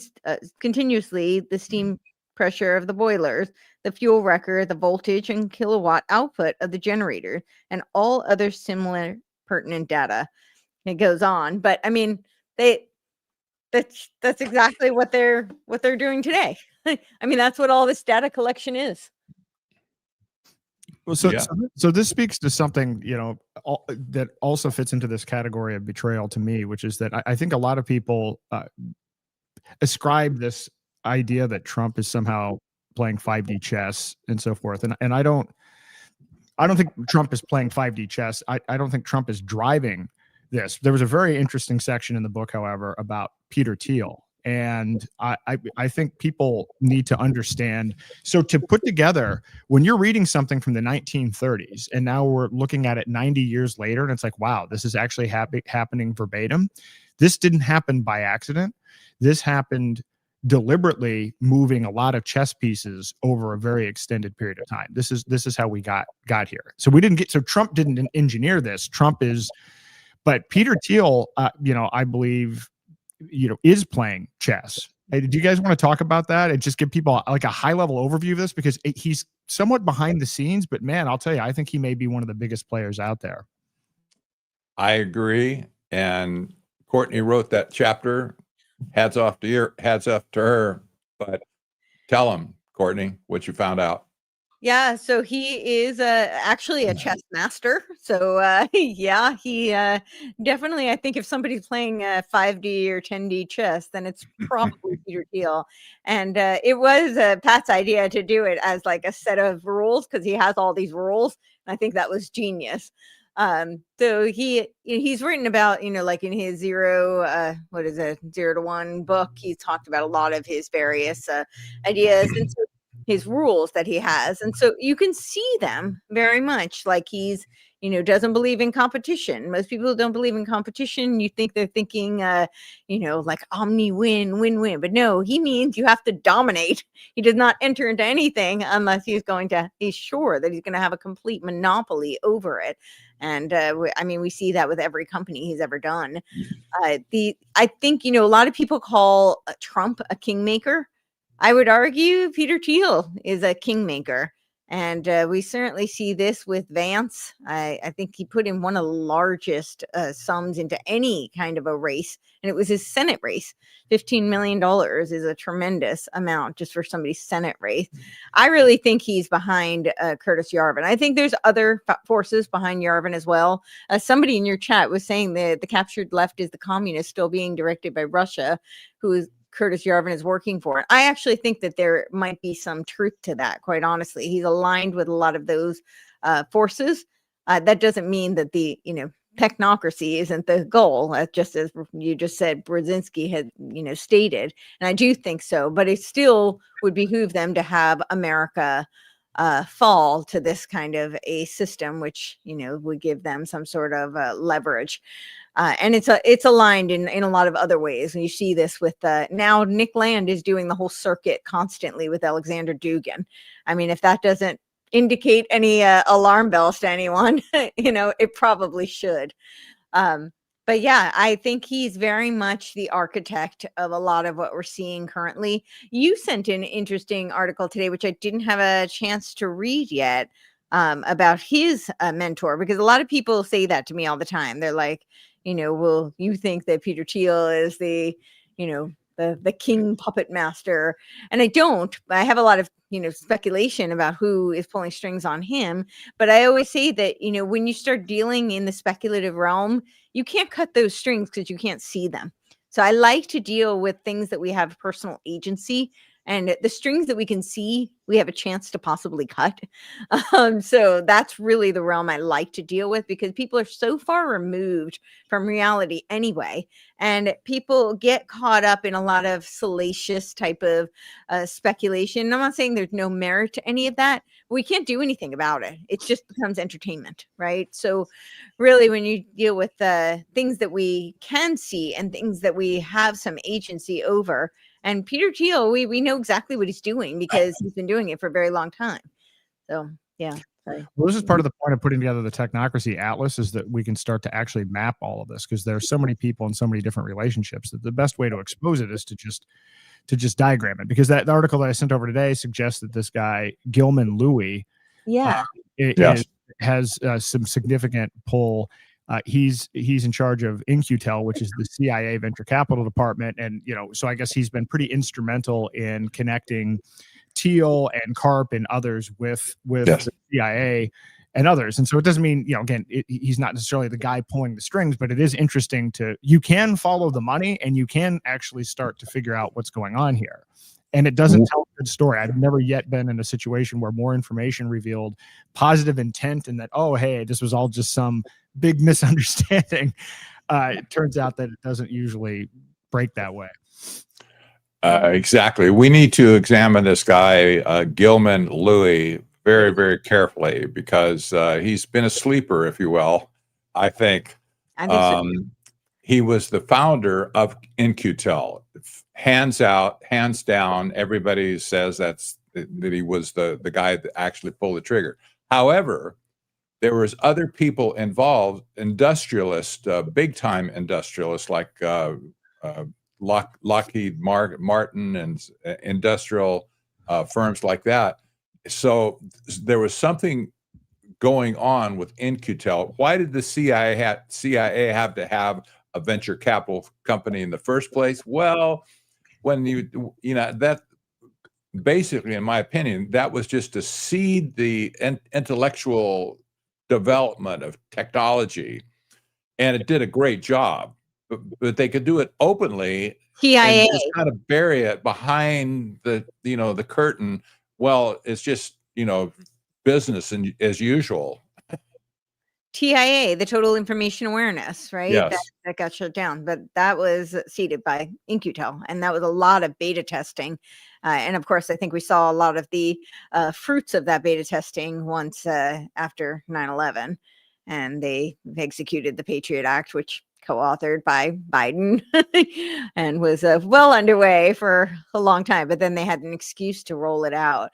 And that was one of the other things of one of the other rules was his secrecy. And he's really a master of that. I mean, he has this dialogue, which has been going on for 2 decades, and he managed to keep it essentially secret society. He managed to keep it under wraps for 2 decades.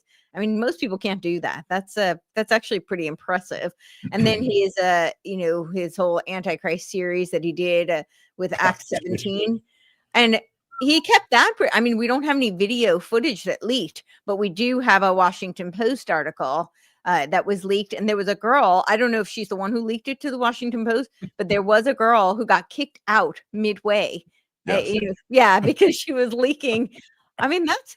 A lot of people try to do things in secret. They don't have that kind of, they're not able to keep the reins on it like that. So there's something very interesting about that. He's a very secret guy, isn't he? There's at least 2 other secret groups that he founded circa 2003 to 2005 who've been meeting ever since in secret. And all of a sudden they get outed, and then maybe they're going to move or something. But, all this stuff, where you have these arch industrialists meeting with officials from the government in secret, that bothers me to death. It really never has set with me. I don't care what they're talking about. It should always be on the table for public scrutiny. We never had that chance. This is part of the betrayal, I do believe. They had to keep it secret. Whatever they're planning, they had to keep it secret enough to where we couldn't get it, see in advance what was going to happen. I agree. I find when they have these meetings, especially when they start inviting military, and there's a lot of those. Yes. Yeah, I get very worried about that.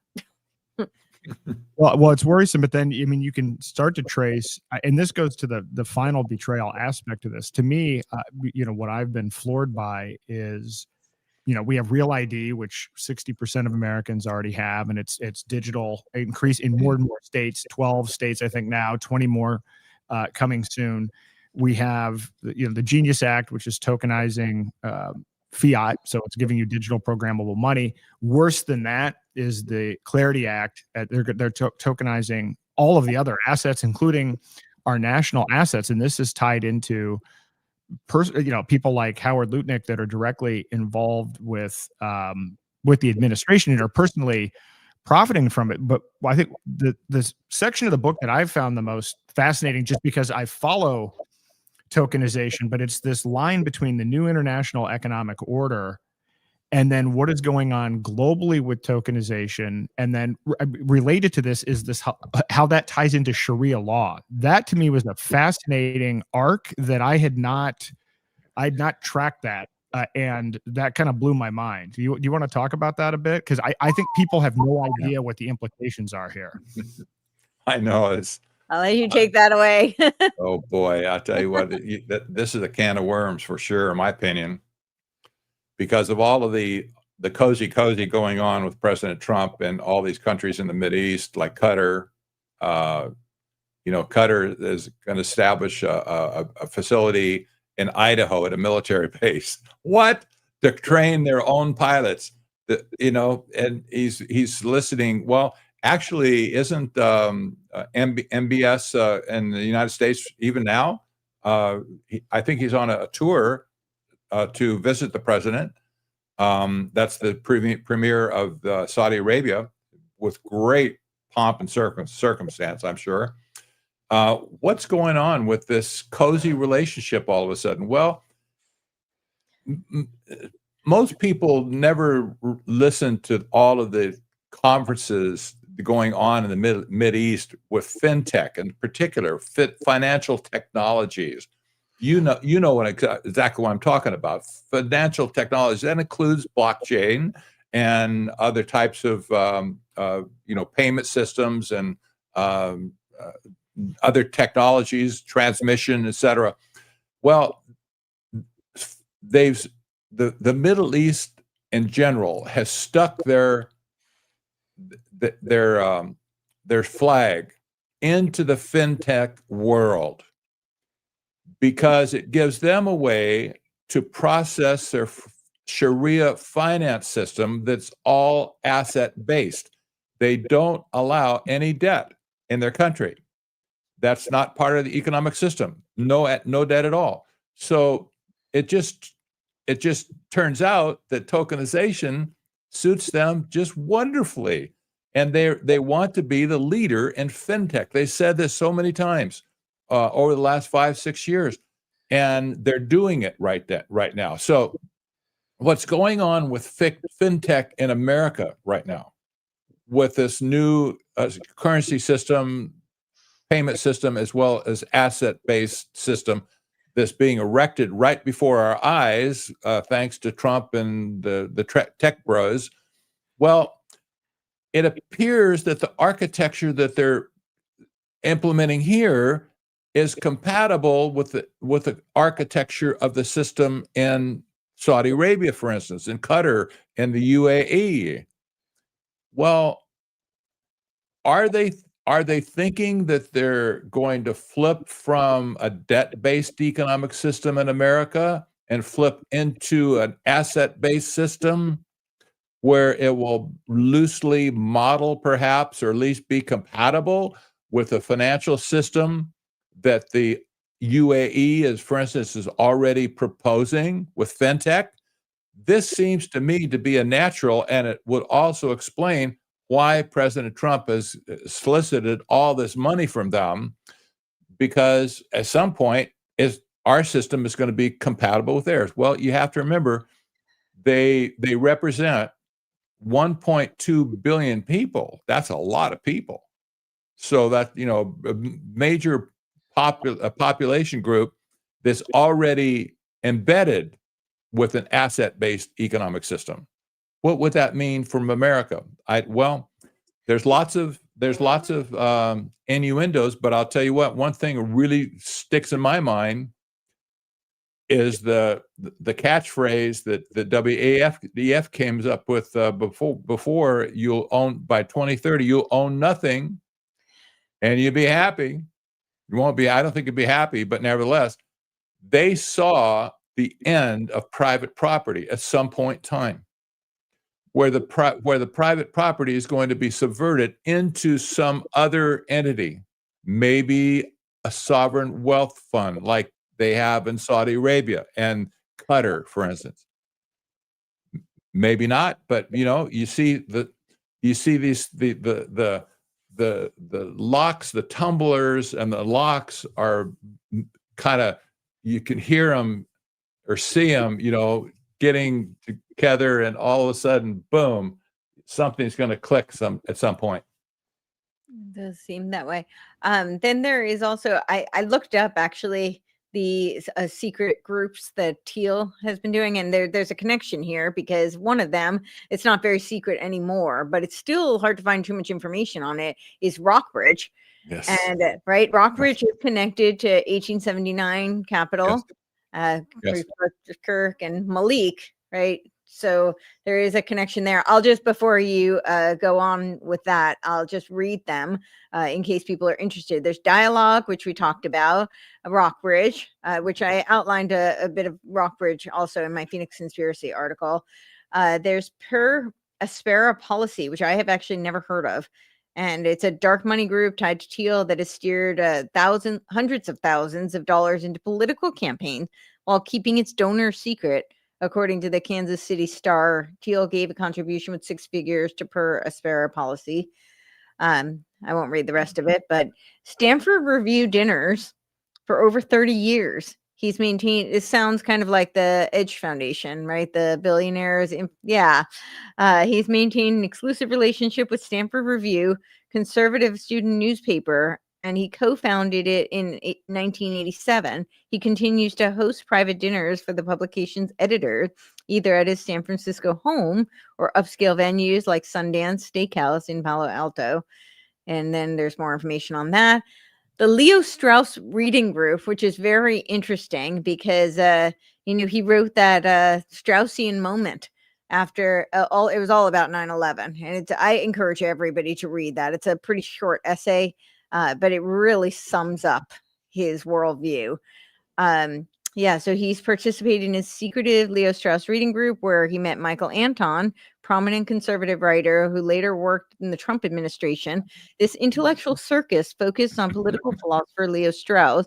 And we're seeing this from so many of the Theo bros and the tech bros. We're seeing this Straussian influence from like the post-liberals and post-millennial crowd, whose ideas about esoteric writing, natural law, and the tension between Athens, Jerusalem profoundly influenced Thiel's worldview. Then it goes on. I'll move on to the next one. Hereticon. I've never heard of them either. This was in 2019. Thiel's venture firm Founders Fund announced a Hereticon conference for dissenting thinkers and ideological outcasts to discuss topics banned from other conferences. The conference, held in New Orleans 2020 and later in Miami Beach, welcomed speakers banned from other tech conferences to discuss immortality, doomsday preparation, biological modification, UFOs, and drag culture. Then it goes on. And then there's, of course, the Antichrist lecture series. We talked about that. Of course, he's a member of the Bilderberg Group and has been for a very long time. And then there's the Executive Branch Club, and it wasn't founded directly by Thiel, but it's a new ultra-private club in Washington, D.C., co-founded by several figures in Thiel's orbit, including David Sachs, Chapman's, I can't remember the last name, Winklevoss Brothers, and it's located beneath Georgetown Mall. The club offers memberships costing up to $500,000. Private White House dinners. Yeah. So apparently he is a master of influence operations, is what I'm looking at here. That's what it looks like to me. Well, I mean that's crazy. But actually, going back to the tokenization thing, so obviously our debt-based system's not working well, but the implications of tokenizing assets and then having those assets tied to Sharia law, I mean, that's not hard to do because you now have digital programmable money. And what people have not been tracking is the degree to which these sovereign wealth funds, these very same sovereign wealth funds, have been pushing the Agenda 2030 and in fact implementing Agenda 2030 using their sovereign wealth funds. Yes, absolutely. So when we talk about a betrayal, I think that the presentation of Trump was make America great, America first, and we're going to defeat the globalists. And the reality is, I'm just looking at this right now. I hadn't been keeping track of this.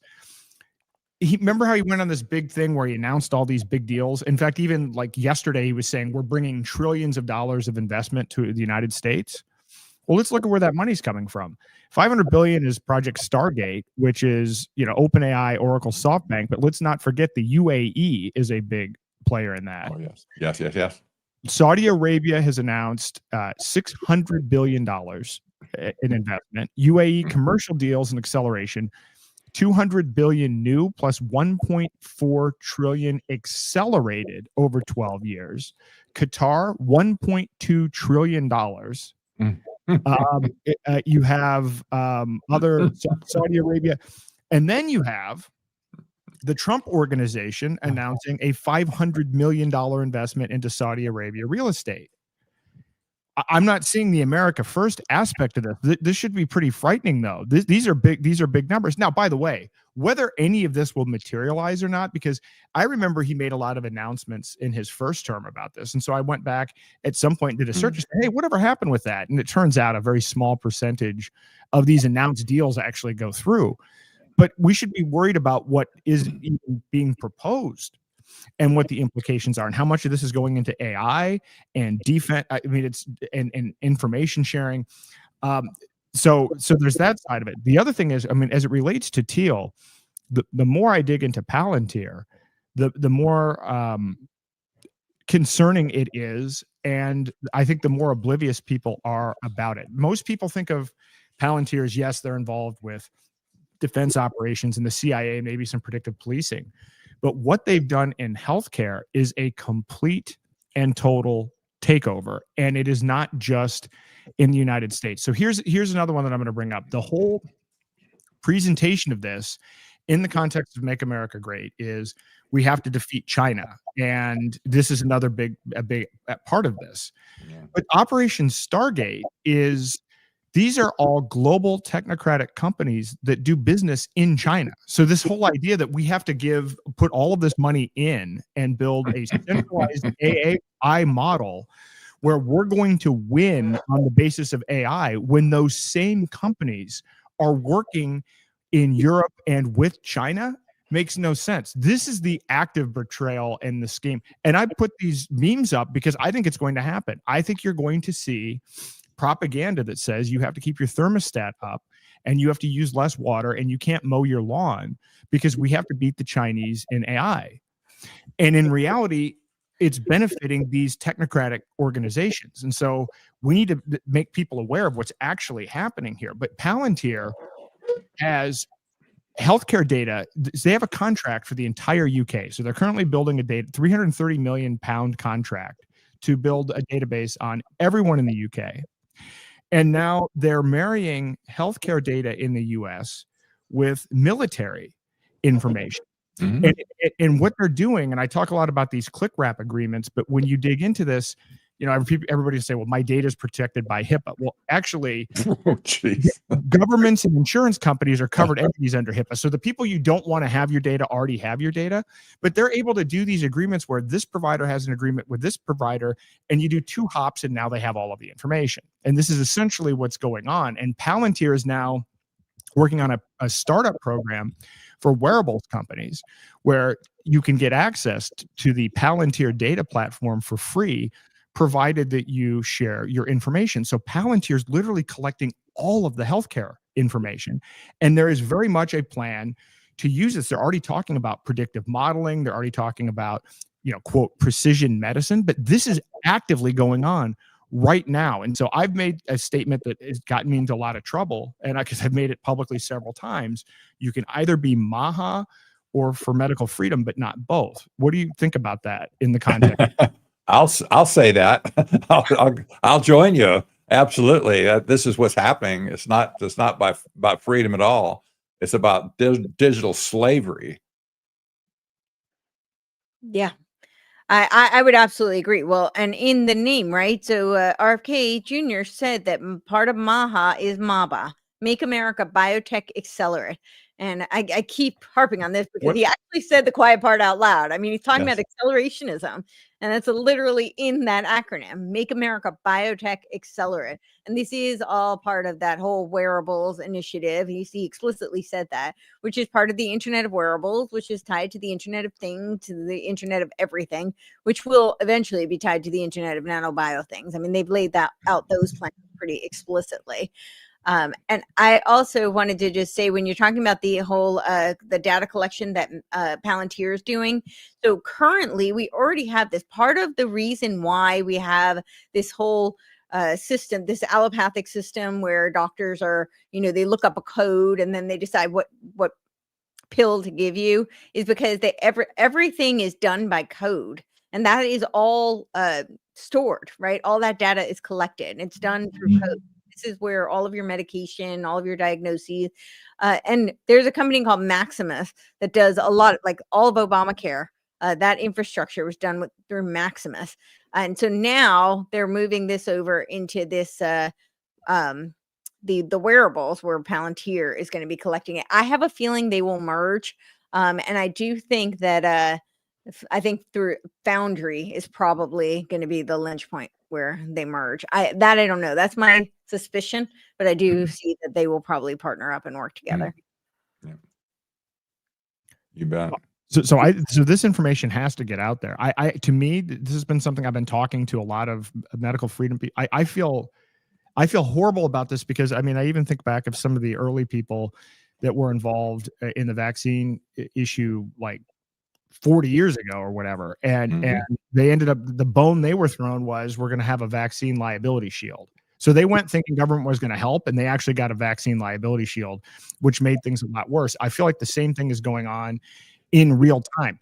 The people that have really positive intentions, that had a horrible experience, either personally or with a loved one, who had the intent of pushing medical freedom and thought that, bought into this Avengers, team is going to come and do this, that now they're being complicit unknowingly in hyper accelerating this technocratic agenda. And I've been trying to figure out how to wake people up on this, because those are some of the most effective and vocal activists. And right now they've been muted because they're sitting there, and what they're being told is, well, hey, listen, it's, Rome wasn't built in a day, and it's tough. And Bobby's trying to work his way through and do this and that and the other thing. And it's like, Bobby's trying to work his way through what? Meetings with Andreessen Horowitz, cutting another deal with Pfizer. I mean, so it's tough to do, but I think it's imperative to do in order to stop the acceleration of technocracy in healthcare, to make this very clear distinction about what's going on.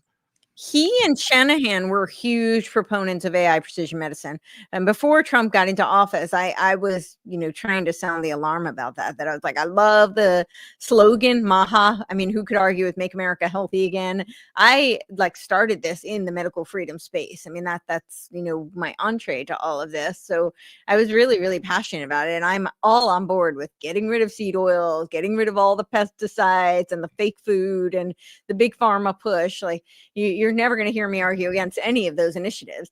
However, I was really concerned that the real agenda, that was kind of a smokescreen, because a lot of people are waking up to how polluted we've become, that was kind of a smokescreen for this whole AI precision medicine push. And now it looks like that's exactly what's going on.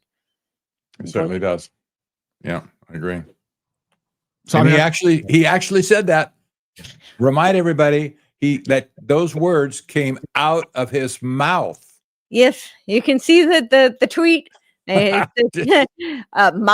means MAHA, Make America Healthy Again, means MABA, Make America Biotech Accelerate. That's what he said. And I can find the actual tweet and pull it up for people if you want. Incredible. Yeah, that is literally what he said. So there's no, way of dancing around it and sugarcoating it. That is the agenda. That's what he's working on. So all of this talk about things that we would, like is great, but sorry, go on. Yeah. Well, let me just say what you just mentioned here, that, well, they say this, we'll just give it a time or whatever, any tactic that causes delay is just subterfuge, in my opinion. I don't care what they say at this point. Forget it. Just get to the point of it, and let's, cut bait, so to speak. But this incessant delaying tactic, we've seen this for years. How many things have been buried over the years? Well, we'll just wait for it, blah, blah, and then it disappeared. And you never hear about it again. This is going on all over the health freedom movement. Yeah. And they're conned. They're conned into think, well, if we could be patient now, let the system work it out. No, it's not going to happen that way, I'm afraid.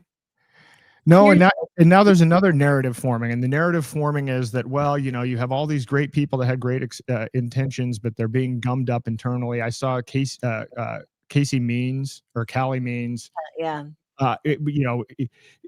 The fact that he was delivering this message, I thought, was particularly humorous. But he was in there saying, there's an active plan to sabotage the MAHA movement from within at lower levels. And I'm like, he's behind that whole glucose monitoring, right?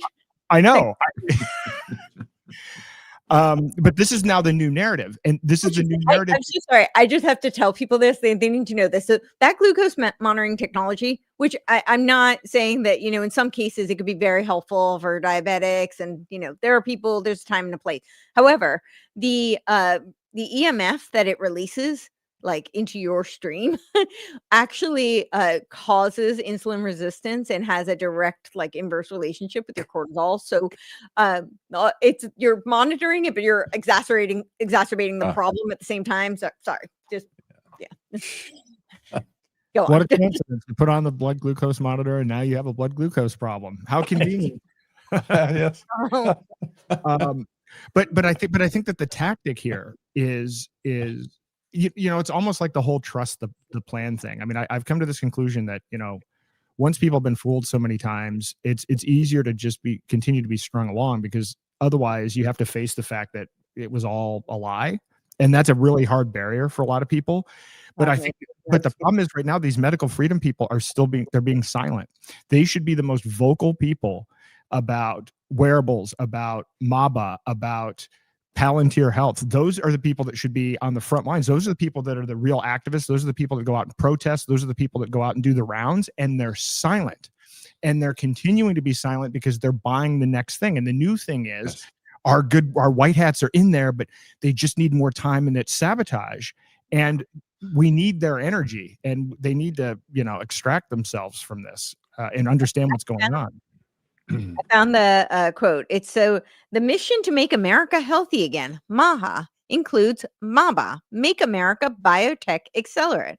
President Trump showed in his first term what happens when you unlock American science. Breakthroughs happen fast. Now we're going to do it again. We know the power of U.S. biotech. It's time to let it flourish, not tie it up in red tape, misalignment, and a process that gives edge to foreign interests and large incumbents. We're clearing the path to transform great science into real cures at lower cost and better health for the American people. Life science and biotech are at the heart of that.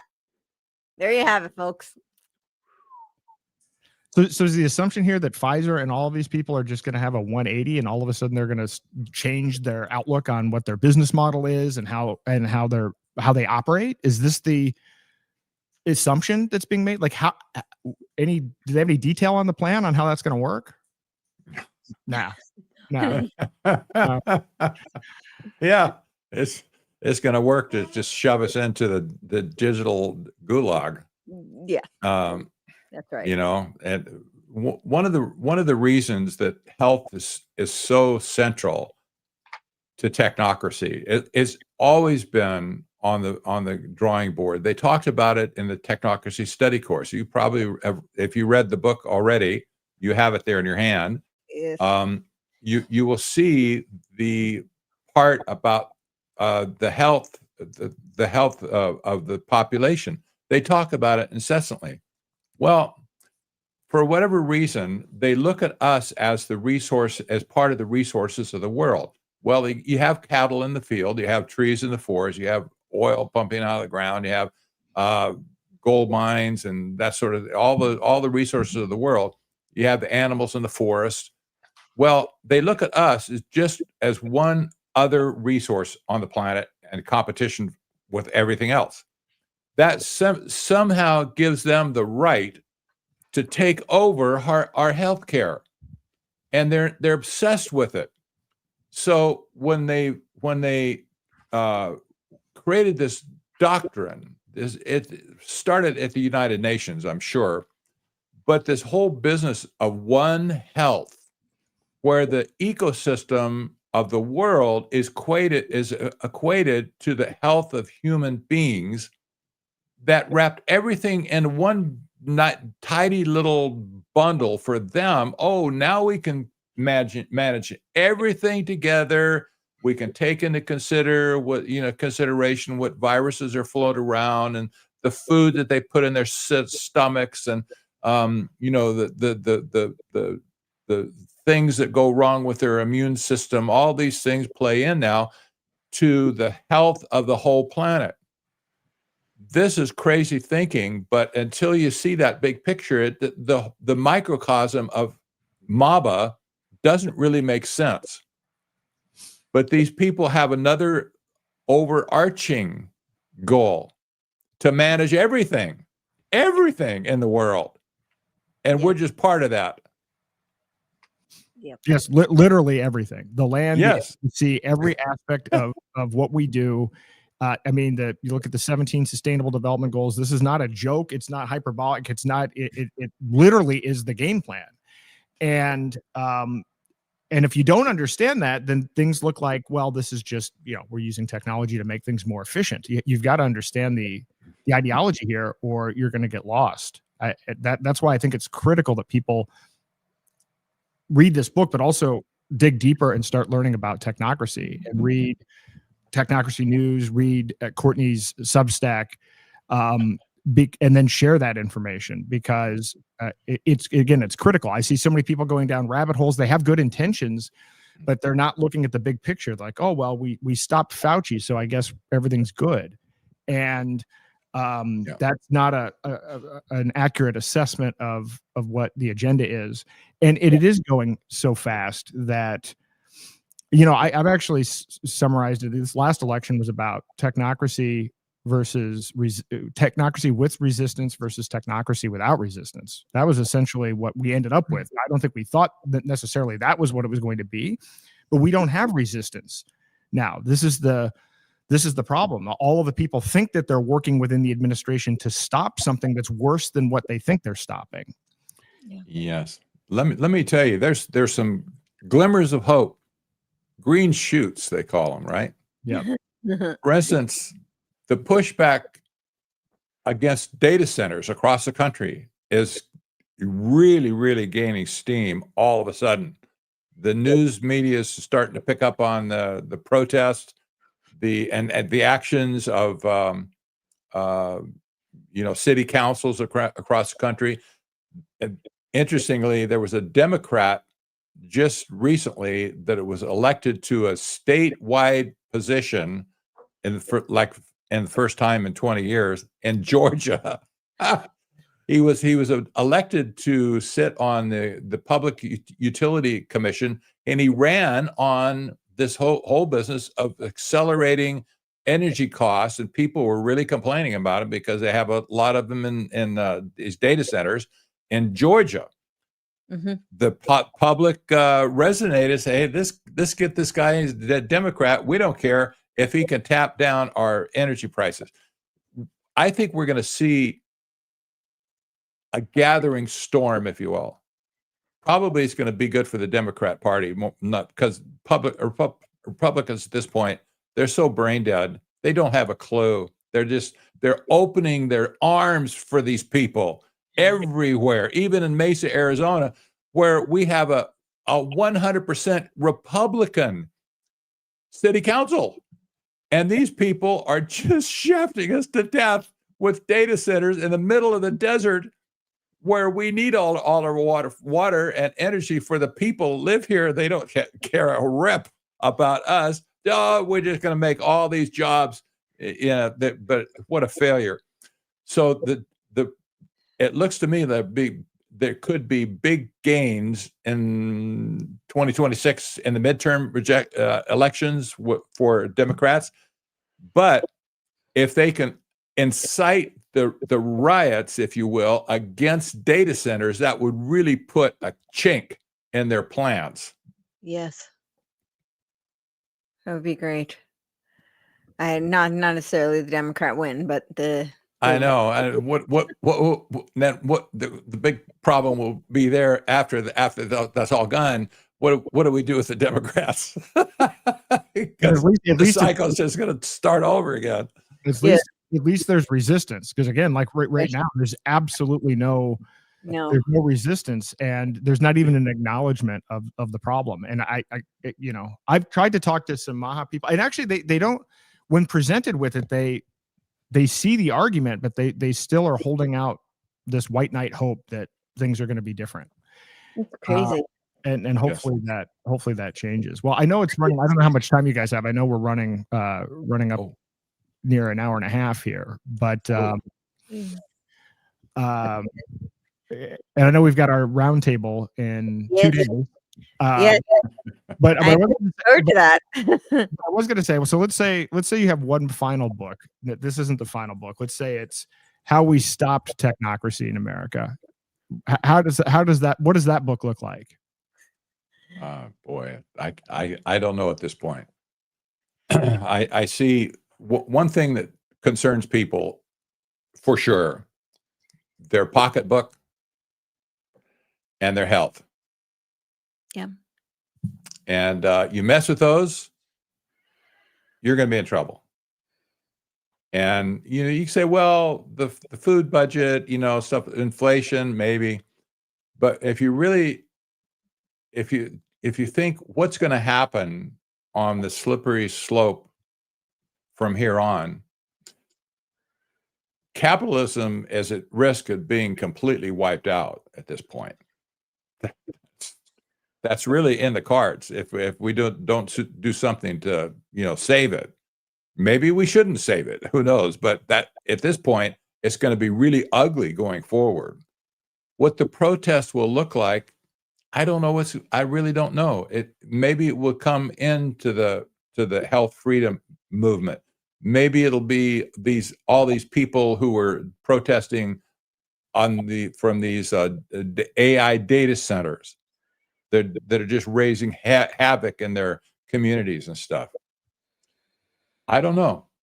I wish I could be more clear, but I really don't know at this point what it's going to take. Well, I mean, I certainly don't have the crystal ball at all. And I will say I'm kind of surprised that I expect the white knight kind of mentality from some of like the Q movement.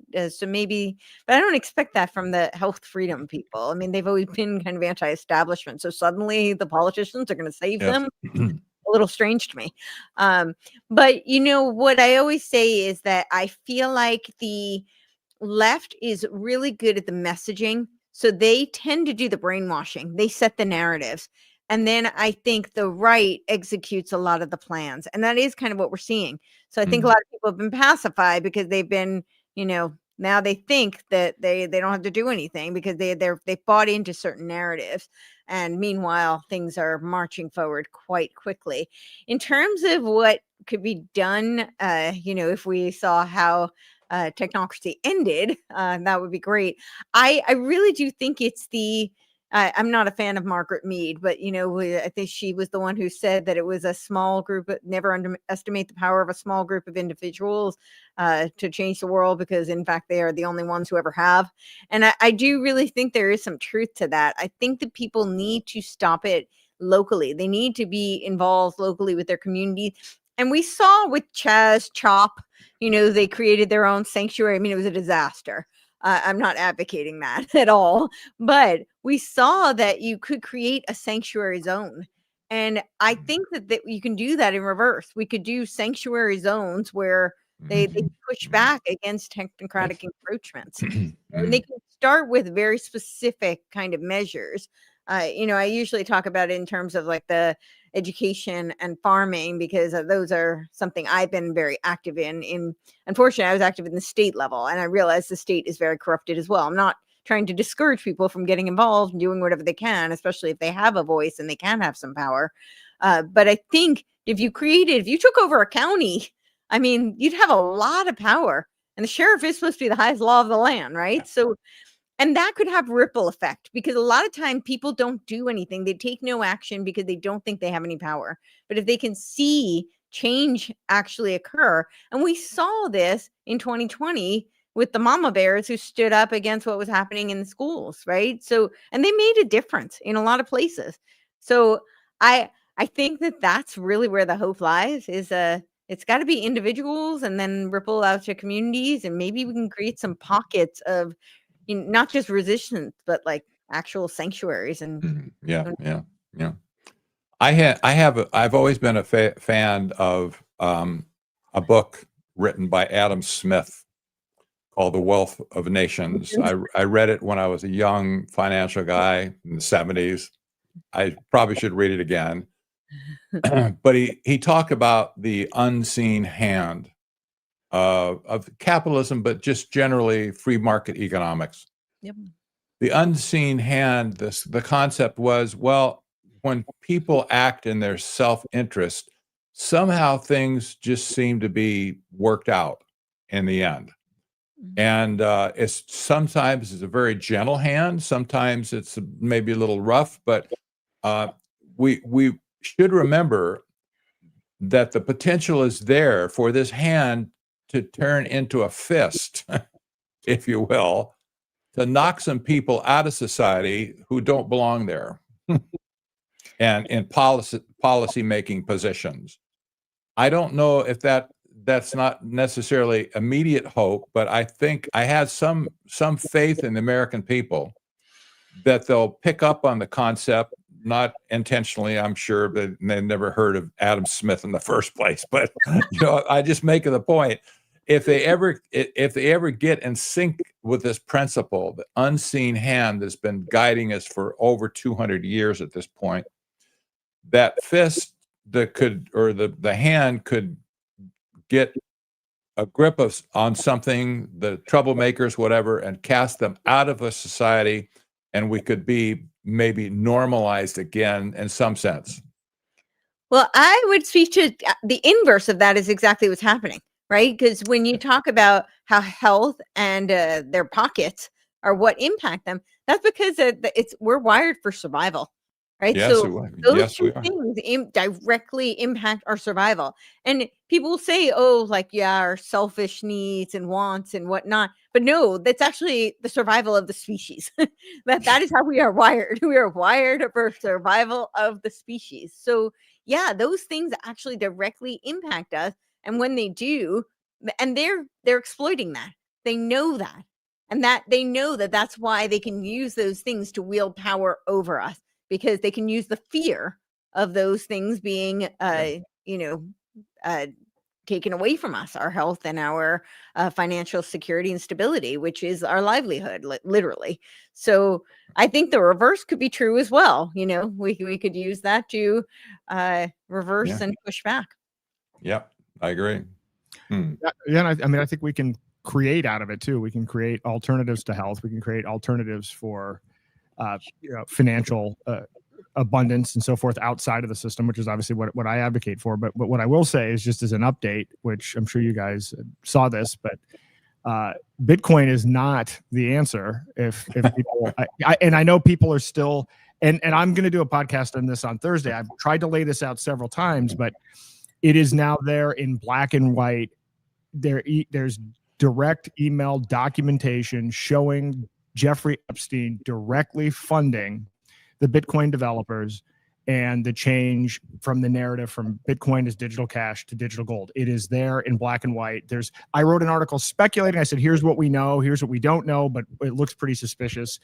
That's now been validated. So there are a lot of people who think that if they just buy Bitcoin and hold on to Bitcoin, that somehow they're going to survive out of this situation. And that is not an effective strategy at this point. And I hope more people become aware of this. So, because if we are going to try to find some solutions, let's not go down that rabbit hole, because that is a dead end. I would agree. Indeed. Yeah.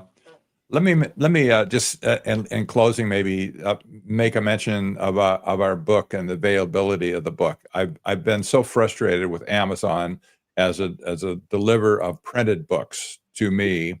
I have another alternative publisher called Books By, but Amazon has been dragging their feet in delivering books to us as a publisher.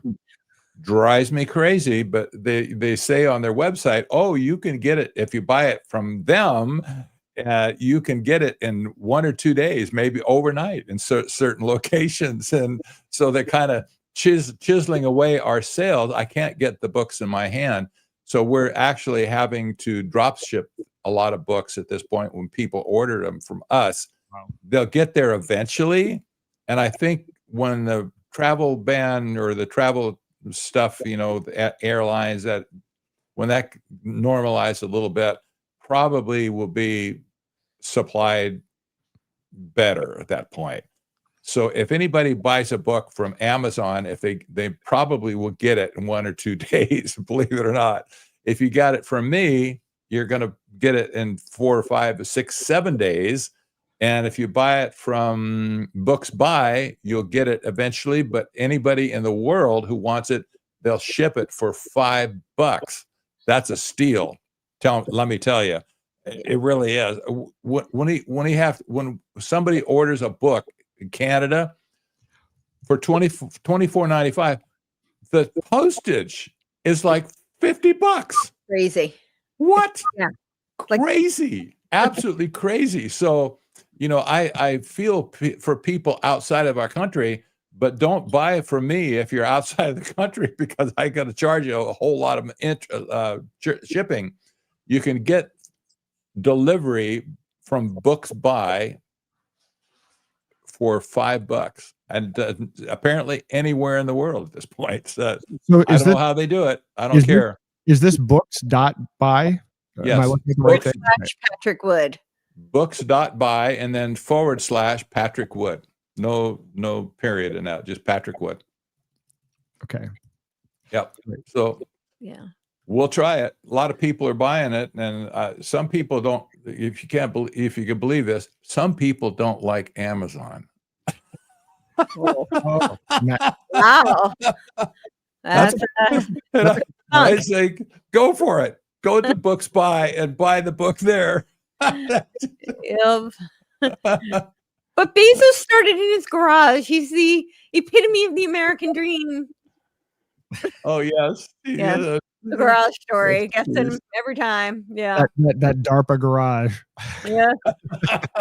Actually, Roger just showed me, I didn't know this, that Charlie Kirk was a part of Peter Thiel's founders. He didn't make it. I just saw that. Yeah. Yeah. He didn't make it through, but yeah, he was so yeah, he's another garage or basement story. It's a garage or basement always, Yeah, one of those. Yeah, whatever. That's like the Roach Motel. Mm-hmm. The Roaches check out, but check in, but they don't check out, sort of thing. Yeah. In reverse. Yes. Yeah. Great. Courtney, do you have any final words? I don't know. I think we pretty much covered it, but yeah, I hope people will get the book, and we really do try very hard to make it very brief, very accessible, but there's tons of sources, so that's actually why the book is longer than it is. So there's no shortage of leads for people if they want to go and do further research. Yes. Yes. Absolutely. That we put in so many footnotes. You can't believe it. Almost, in some cases, more pages of footnotes than text. But oh well. definitely at the end. But yeah, no, I recommend it. I can't recommend it. More highly. I get it as soon as you can. Get it before the holidays. Yes. Like you said, I ordered a physical copy and also a Kindle version, and it's critical. It's very important, very timely, and frankly, you should get it before the holidays so that you can talk about it over the holidays. Yeah. Absolutely. Absolutely. Positively. Yep. I totally agree. And I have to say, for the first 2 weeks that we've been selling the book, when it hit the market 2 weeks ago to today, matter of fact, I'm surprised that there have been so many people who have bought more than one book from me, because I'm the only place you can get the book at a discount. If you buy 2 or 4 or 5, 10, whatever, I have a steep discount for like wholesalers even. And so people have been buying multiple books right out of the gate. That's surprising me, because I think people are so anxious that you see the title, they see the picture, they got to have at least 2 or 3 copies in their hand to give away to other people. I'm so pleased that people are picking up on this in that way. Absolutely. And I think I do not subscribe to that mindset that you should not discuss politics or religion or taboo discussions at family gatherings. I think this is just the topic to spark some discussion. Oh, yes. I think that was a technocrat psyop to get people to not talk about these things. Yeah, exactly. Oh, yeah. Right. Well, thank you both. And so what do we? So we have the Technocracy Roundtable Wednesday at 6 p.m. Eastern, correct? Yes, 6 Eastern. So yeah. And we are going to discuss evolutionary AI and machine consciousness and where they're going with all of that. And I think that ties into, you had touched on some people think we're already in a singularity. I personally don't believe that, but I think they want to convince us that because I think it's very much part of the PSYOP because that's where they want to go. They want to put us in the singularity. Well, I'm very much looking forward to that. And again, thank you both. And we'll be streaming this out, but you can find the Technocracy Roundtable on Courtney's channels. And hopefully we'll be all streaming it as well. But definitely check out Courtney and follow Courtney and Patrick regardless. I'll put the links in the notes as well. And again, thank you very much. Thank you both, and look forward to seeing you guys in a couple of days. I'll be in Florida, where I'm actually going to get some sun and try to reverse some of this damage of being in front of computers all the time. Yes. Well, thank you for all you've done as well. You really laid into this, put your shoulder to it. I really appreciate everything you've done. It's amazing. Likewise. Thank you. That means a lot. Great. Well, have a great night. Talk to you soon. All right. See you later. See you later. Bye.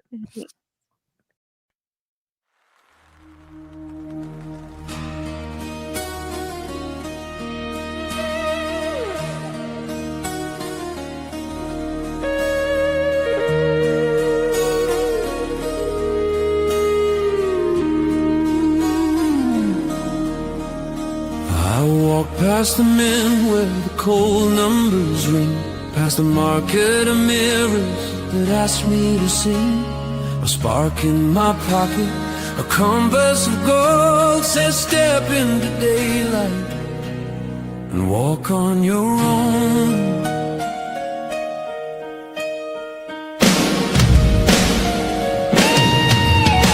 They're tagging our shadows, they're leasing our names, selling us comfort in barcode chains. But truth isn't rented and courage won't fall. It clinks like a coin you can actually hold. If they're building a cage out of whispering wires, I'll strike a match on the bars till the mouth catches fire. Raise up the ladder of daylight higher than screams, higher than screams. Over the turnstiles of data and ministry dreams, ministry dreams. I'll pay with the freedom no tyrant can spend. If their road has no exits, we'll cut one at the end.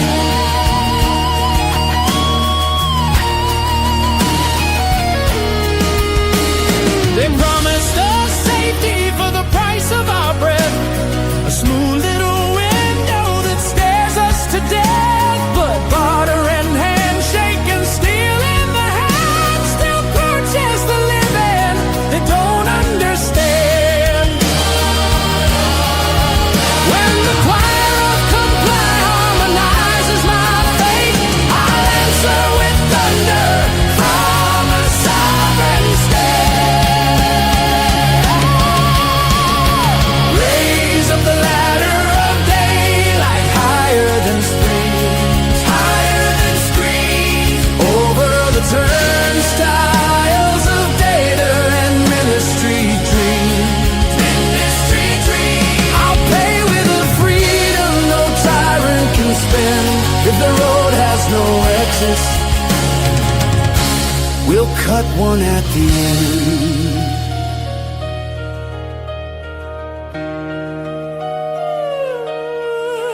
There's a key made of silence, a code made of trust. When the panopticon trembles, it falls into dust. Count down the seconds till the signal is clean. We'll settle our debts where the ledger can't see.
dawn at the end.